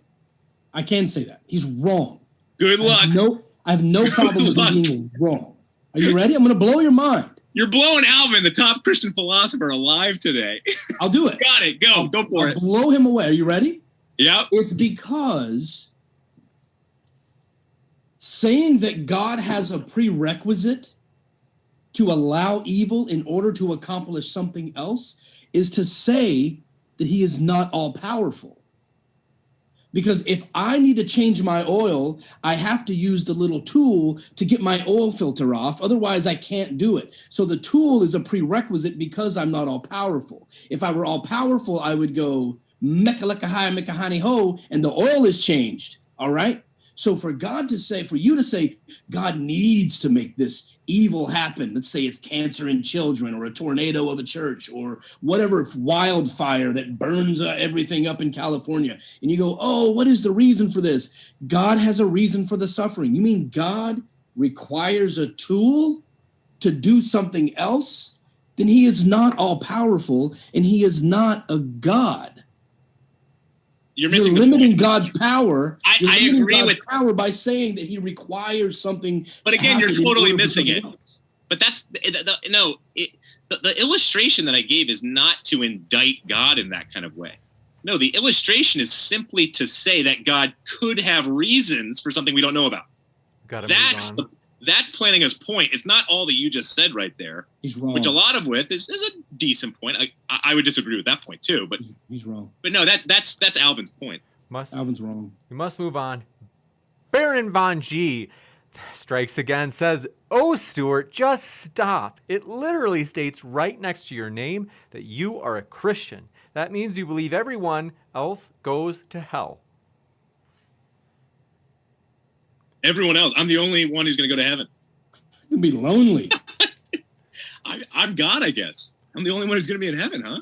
I think it's ironic that we have give me an answer over your shoulder, yet you give so few. Oh, he was waiting for that one. He was waiting. You rarely answer. 905 for that one. It should say sidestep, avoid, and deflect. That's what it should say over your shoulder. Did you see this one? Well, but I think they're going at the exclusivity of Christianity. Yeah. Go ahead. Yeah, I don't believe so. Some literalists, extreme literalists, we could call them, take the book of Revelation and say there's 144,000 people that will be in heaven. No, it's not supposed to be taken literally. You got to just it's easy to look at context, for example, and again that comes back to genre as well. So no, I don't believe everybody's going to be burning in hell. No, I think that. Again, it gets back to God respects your free decision whether to spend eternity with him or not. And if he's the ultimate source of all goodness, then yes, heaven would be a little bit more enjoyable than hell. And the Bible itself, don't take it from me. Read the Bible, Luke chapter 16, the blind man and Lazarus, the rich man and Lazarus, excuse me. The rich man is just called rich man. His identity is made up in wealth. He doesn't even want, if you read through the interaction with Lazarus, for example, he doesn't even want to come out of hell. It says he's suffering and he's in pain, but he wants to stay in hell, and that's because he's created an identity apart from God. But there's no, everything about Christianity is supposed to be based in grace. It's nothing by our good doing. So it's not like I'm morally superior to David and I'm going to be in heaven and David's going to be in hell. No, the whole understanding of tossing people into lake of fire, screaming in Revelation, that has been ripped terribly in different ways in English literature. It's been horrible. All I'm going to say is this very briefly. Christians who think Christianity is built on grace, read Matthew 10:34, read 1 Corinthians 14, and read Luke 14:20 through 28. Just do that. Just take that note, read it, and then read two-thirds. Then read 2/3 of every single gospel on the Passion narrative. After you read those isolated verses, we'll jump into the next one. Thanks so much for your question. This one coming in from Michael Howard says, Stu, are those 3 reasons that what convinced you that God exists? Would you believe if those reasons weren't there? If not, will you share the reason that you believe? Oof, that's a great question. No, obviously, well, I can't say obviously. This may be his first time watching. I would say obviously in the sense of, I think debating on YouTube, debating college campuses or debating at churches, I'll do different arguments, or I won't even do arguments. I'll just do a mashup, which is kind of what it turned into tonight with David. Like I had my 3 arguments and then we kind of just mashed things up, which is enjoyable. That's how David and I typically do it. And that's kind of what I did with Dillahunty. We debated twice, but no, we actually stuck to the points more. So no, with Dillahunty, I used different points. And with the upcoming debates, I'll use different points. On Dillahunty, I think I used mainly meaning and purpose, ultimate meaning. And then I think we talked about suffering, hope, a lot of these different issues, and whether they make sense of life in such a way where it demands a God. But for me personally, I would say personal revelation, certainly. So like when I was in the hospital, for example, supposedly having mini strokes, I had an encounter with God where, again, I wasn't hearing his voice audibly or any of those types of, I wasn't like the little boy who had the near-death experience. But I had an incredible experience where, yes, the type of revelation I had from God absolutely made some pretty good evidence that he existed. Others was I just did a ton of reading of all different worldviews, and I tried to give them all a fair shake. I came from a Christian home, so I know I have a level of bias, just like a lot of my atheist friends who came from atheist homes. And you got to shake off your bias, and you got to look at different worldviews and say, okay, which ones add up? Which ones make sense to me? Not just intellectually, but emotionally, sociologically, relationally. So that's kind of how I did it. You got it. And thank you very much for your question. This one coming in from Beautiful Joe says, Exodus 4:11 verse concepts. The Lord said to him, quote, who has made man's mouth, or who makes him mute or deaf, or seeing or blind? Is it not I, the Lord? I think this is for you, Stuart, going back to whether or not God, for example, like creates cancer. Mm-hmm. Again, it's another piece on judging. God has the right to judge, and thank God for that. I think if everybody is honest, they want a judgment day at the end of time. And all of like the Pollyanna, tremendously flower boys and girls right now are like, oh my gosh, it's terrible for him to say that.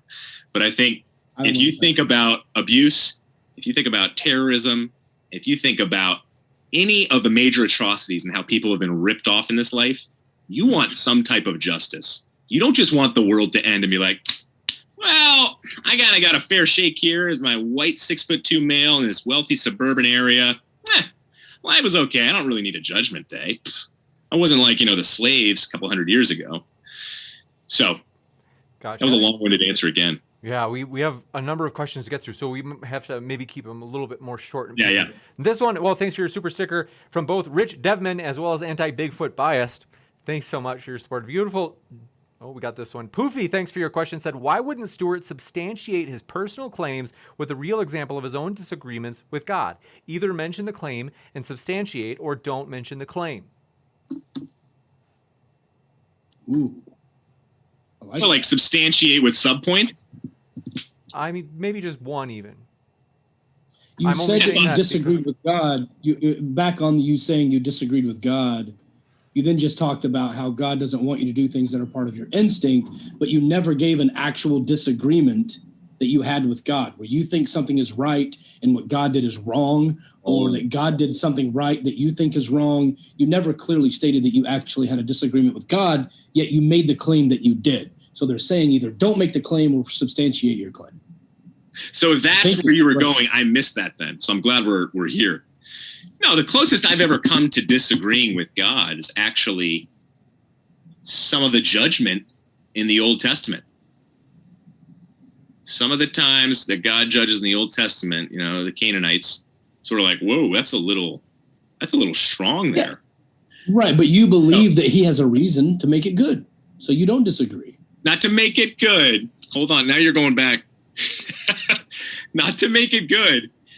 I mean, it depends what you mean by that, but that sounds a little slippery there, Sir Smalley. I think instead it's a level of, yes, if God's, again, the ultimate Do you think God does bad things? Do you think God does bad things? Is this a question for David or Stuart? Do you think God does bad things? Do I need to go into chat and pay $5 for you to answer the question? No, I do not think God does bad things. I'll open a new browser. I'll pay James $5, and if you'll answer the question. Jesus. Oh, that's rich. Does God do bad things? I said no. No, he does not. Okay, so then if he did something, it's good, even if you disagree with it. Yes. I would say I'm a fickle, messed up dude. I think you think there's you said you would be a good God. I would not be a good God. I can promise you.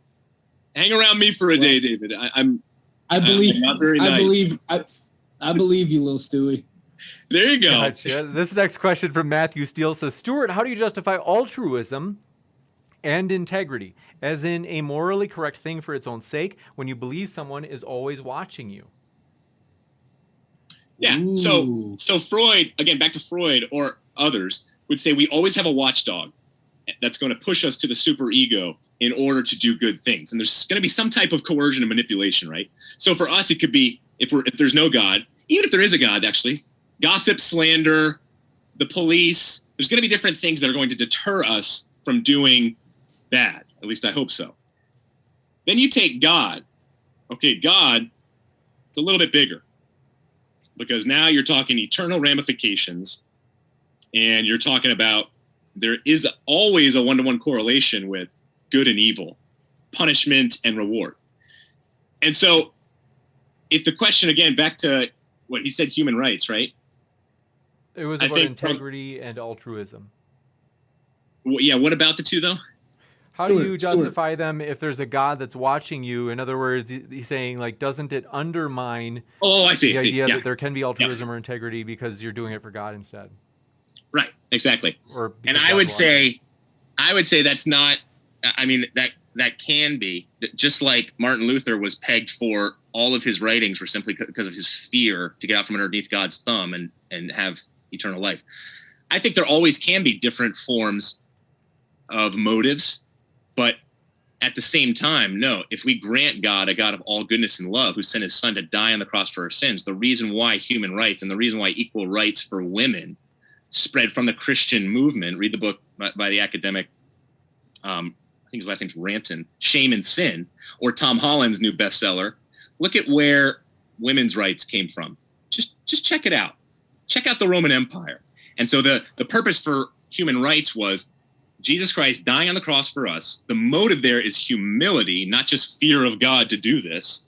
Humility, and then to see everybody on the same plane and worthy of protection and love, and then to go out and even sacrifice yourself for them. Gotcha. And this one coming in from Adam Albilia. I have to read these. James is so hot that any attempt to stop global warming is nothing but a lost cause. Thank you so much. The check's in the mail. This one coming in from A.V. Newman says, after show at my channel, which I put in the description if you want to check that after show out. And that link is right below our guest links. Folks, if you've been listening, you're like, I like this. I want to hear more from this person. You can by clicking on their links right now. This one from Mark. Oh, they had a question as well. They said, question for Stuart. On a scale of 0 to 100%. How sure are you that a God exists? What would it take for you to go down to 5% in terms of your belief? This is a street epistemology person. What is it, familiar Stuart? with that, Stuart?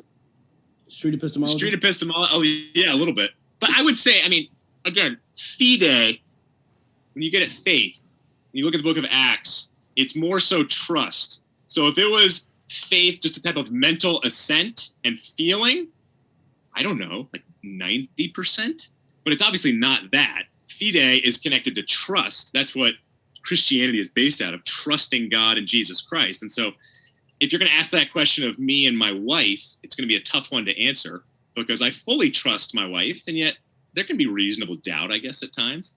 So no, if it's a trusting versus that mental assent understanding of faith, that question kind of dissolves. I have one brief response to that before we move on to the next question. I think everyone should go check out my comedy shows. It's davidcsmalley.com. Click on comedy and you can see all my tour dates. That's all. You got it. And I'm putting that link in right now. I think I already put your YouTube link, but I'm going to add that as well. And so thanks for mentioning that, David, seriously. And sure. Oh, go ahead. In addition, folks, we'll jump into this next question, a juicy one from Mark Reed, who says, Stuart, are you actually happy that you think the world will end? What motivation do you have for preserving the world and society if that's the case? That's great. Yeah, I don't think the sun's going to cool. And I don't think we're just going to fall through a trap door into nothingness. I think just evolution in general points to death overall. And I think all of that is very nihilistic. I think we could dress it up and have cognitive dissonance in a way where, for example, when I had my conversation with Susan Blackmore, fantastic atheist, she was very honest in saying when suffering goes wrong, I try and pick myself up and say, get on with it, girl. Doesn't really line up too much. I think it's not consistent with the fabric of the universe and how we operate. I think we all want eternal life in the best sense of it, because I agree with David. If it's this life, I don't want eternal life. Oh my gosh. I mean, I got vaxxed today. I mean, that's proof right there that obviously I want eternal life. And so I think that the understanding is important to remember. Why do you want life to go on? Why do you find meaning? And do you find hope instead of optimism? And the Christianity makes sense from that perspective. You got it. This one from Silver Harlow says, did my comment to Stuart come in too early to make it into the Q&A? No, I still just haven't gotten to it. Ron Nakedness says, the first genomes were very small, made up of DNA/RNA hybrids. How do you like them apples, Stuart? Yeah, the human genome, that's what you're getting at. 3.5 billion letters. And the head of the human, David's not going to like this. He made the comment earlier about modern day scientists and their Christian faith. He got the stats wrong. Nature magazine, 40% agnostic scientists, 30% atheists, 30% Christian. And agnostics are basically the ones who just said, we're not sure. And then you have to look at, since you brought up the human genome, Francis Collins, Fauci's boss, strong Christian, not one of these Republican Christians that David was talking about. Strong Christian, and I check out all of his books, by the way, because they're the best apologetics books out there. You got it. Thank you very much for this question. Coming in from Udef Huq, thank you very much, says, Stuart, assuming Anne Frank kept her religious and cultural convictions, where will she spend eternity? What about a truly converted Nazi? I believe that's Nazi. That's right. This is for you, James. I think the direct question for Stuart is, Anne Frank was a Jew. Do you think she's in hell? Nobody knows the decision that Anne made on her deathbed. Nobody knows any. If she maintained made it there, I was thinking the same thing. Don't you worry, my friend. And nobody knows anybody's final take. We know, though, that deathbed conversions, as much as many atheists don't like them, I see a lot of them. As a pastor, I see a lot of them, oddly enough. You're sidestepping and deflecting. And there was bobbing and weaving. Bobbing and weaving. This is And there Stuart was right now. there was a fantastic. Miss I'm me with getting that there. question. Miss me with that question. You believe she's in hell? Just say it. You believe Anne Frank is in hell? Say it. Look into the camera No, I don't. and say it. I don't believe she's in hell. Because I believe that there are a lot of Christians, like Hebrews chapter 11 talks about, who never heard of Jesus Christ and are in heaven, Hebrews 11 says. The patriarchs, look it up. Boom. It's actually an easy answer. I apologize, James. Next. So you think she had a deathbed conviction or conversion? No, we don't know the exact take she had on Jesus Christ. For sure. There's Jews for Jesus out there. You're sidestepping. You're clearly That's the sidestepping. correct answer. Jews for Jesus. But I have to say, you asserting that Anne Frank had some sort of deathbed conversion doesn't surprise me, because you choose to believe things without evidence to make yourself feel comfortable all the time. Oh, geez. So No, because that's the course. talk about David playing God. That would be me playing God in the best possible way. If I sat here and said, hey, friend, Anne Frank's in hell burning. That's playing God. No, it's being honest. I have no idea. Opinion. This one coming in from Silver Harlow says, actually, Will Stewart says, Stuart, premise 1, God created all that exists. Premise 2, evil exists. Therefore, God created evil or did not create all that exists. Only one choice is logically and theologically possible. I would say evil is the absence of goodness. God is the source of all goodness. If he created human beings with a free will, with the option to sin or not, that free will has a lot to do with that option, either to sin, to love, to obey God. And that sin, he set it up for an opportunity to, yes, the logical consequences are evil enters the world. Gotcha. And this one coming in from Chad Martin says, arguments can easily be made against Yahweh of the Old Testament being God. He has too many ungodly qualities, such as anger and jealousy. But what about the absolute in general, a causal force of some sort as a creator instead, Stuart? No, because he has to be personal. We didn't get to that tonight when it comes to the morality issue. Gotcha. And this You one, need a personal God. Yeah. Matthew Steele says, David, can you explain to Stuart that the hundreds of thousands of years of human experience and evolution that happened before the Bible was written? Okay, Stuart, there were hundreds of thousands of years of human existence before the Bible existed. Thank you very much. David, that was well said. Yeah, no problem. Thank you. And then, I thought of it myself, guys. I'm very proud. His point is, not to be complete dick, his point is that if we hadn't evolved compassion, we would have had no care whatsoever that the baby was lying in the dirt hungry. So the fact that we picked the baby up and fed it and nursed it back to health got us to this point. So we wouldn't be here to have the discussion if humans hadn't had morals first. So morals came first, and then religion appeared, and then religion attempts to take credit for creating the morals. And what we're saying is, and a quote, a fairly popular quote of mine, is saying that morality came from the Bible is like saying words came from a dictionary. Both only recorded what already existed. gotcha. And Stan. I've got to give David the last word on one here, but David Get Stanfield says, as an atheist, I think it would be helpful for Stuart to read Thomas Aquinas and maybe go from there in terms of arguing for God's existence, instead of arguments about dogma or the character of theists. What do you think, Stuart? Yeah. Basically, I think what he's saying, one of the problems I had with Stuart's arguments today is that Stuart just said atheism has this problem, and here's a famous atheist who said something ridiculous. Here's another famous atheist who said something really stupid. Here's an atheist who admitted I was right about something.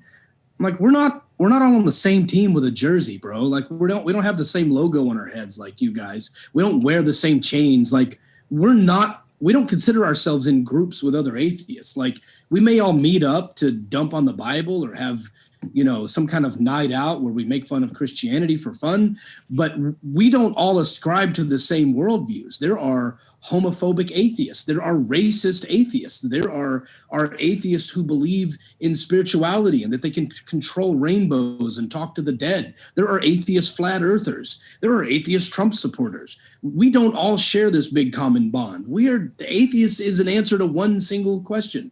So for Stuart to pick apart, one atheist said this crazy thing, or this person agrees with me, and I'm going to attack it, and atheism fails, is doing nothing for providing proof that his God exists. It's just sidestepping and deflecting, which is what I'm hoping he changes his logo to. Gotcha. And then Baron Von G says, where is Stuart's companion? At least he wasn't. Let's see. Oh, they said, they're asking, where's Cliff? They said he doesn't beat around the bush. He'd simply say, God gives cancer to children. So what? I don't know if he'd really say that. We'll give you a chance to defend Cliff, Stuart. No, Cliff's famous adage is, I do not know. I should have used that a couple more times tonight. David would have enjoyed that. But it's 11:15 here. Cliff would have been tucked in around 8 o'clock. Gotcha. And this one coming in, by the way, folks, we definitely, we don't have time for more questions. I'm so sorry. So please don't submit any more questions. We're going to try to get through the rest and then wrap up. And Jared A says, Stuart, is Christmas the day Jesus was born, or was it stolen from pagans? No and no. Gotcha. And Adam L. Bilia says, Stuart, is something quote unquote good because God says so or freely chooses to do it? Let's see. Euthyphro?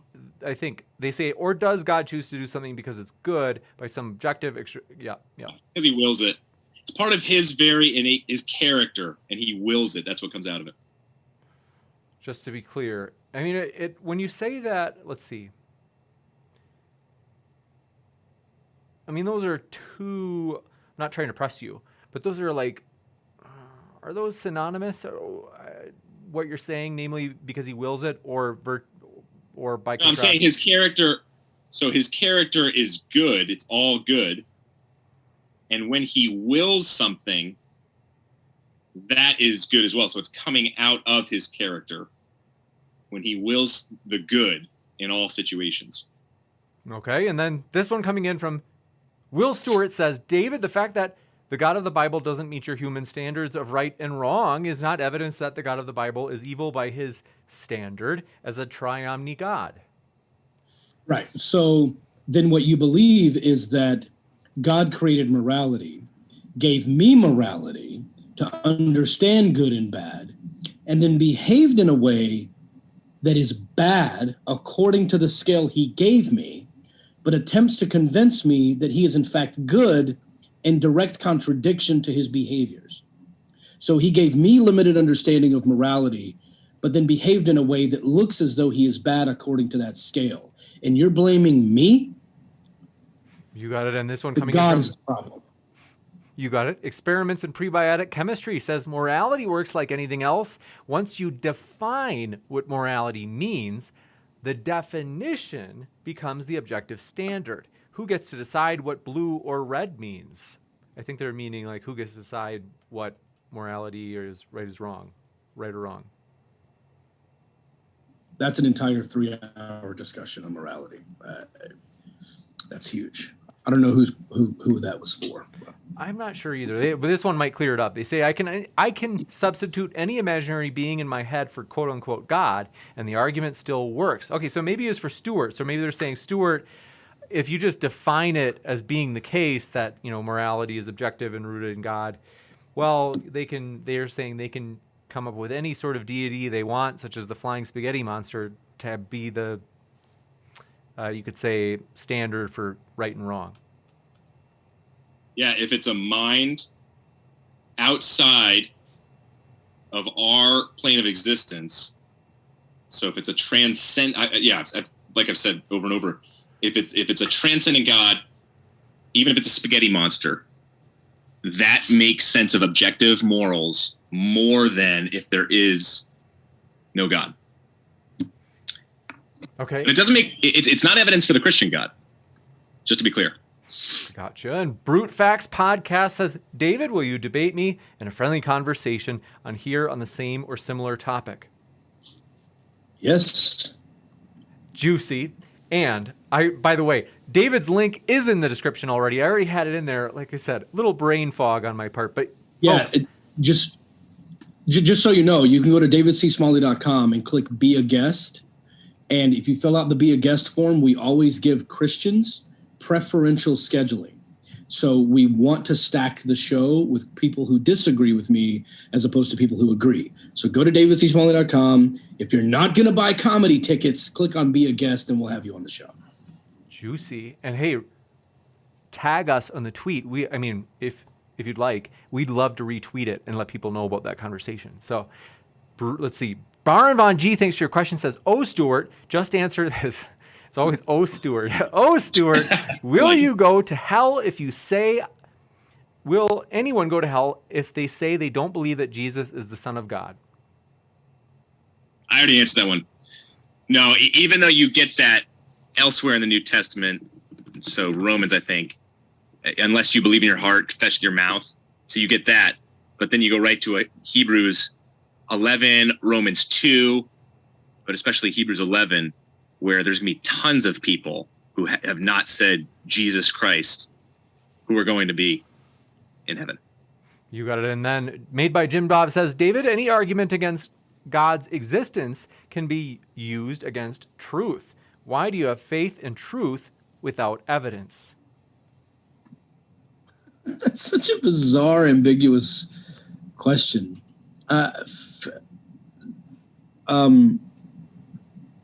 don't. I think we find truth scientifically.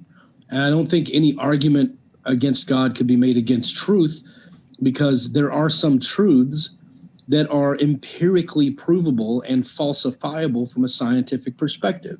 God is neither of those. He is not falsifiable. He is not testable by science. So I think the premise of your question is completely flawed. There can be things that are true that we can know for certain to be true, and the same is not true for God. So I reject your entire question. Gotcha. And then Eddie, last person who asked if you'd be willing to have a conversation with them, said, "Let David know this is Eddie, and that's Brute Facts Podcast." I think I've already had him on. I think I've had Eddie on before, but yeah, I'll do it again. You got it. And with that, folks, we want to say thanks so much for spending time with us tonight. Thank you so much to our guests, David C. Smalley and Stuart. It has seriously been a true pleasure. I told you guys this is super fun. I just really enjoy it. So thank you for spending your time with us. We've really enjoyed it. And we, as mentioned, folks, have linked them in the description, whether it be here on YouTube or at the podcast. You can check out those links right now. What are you waiting for? But again, thank you very much, David and Stuart. It's been a true pleasure.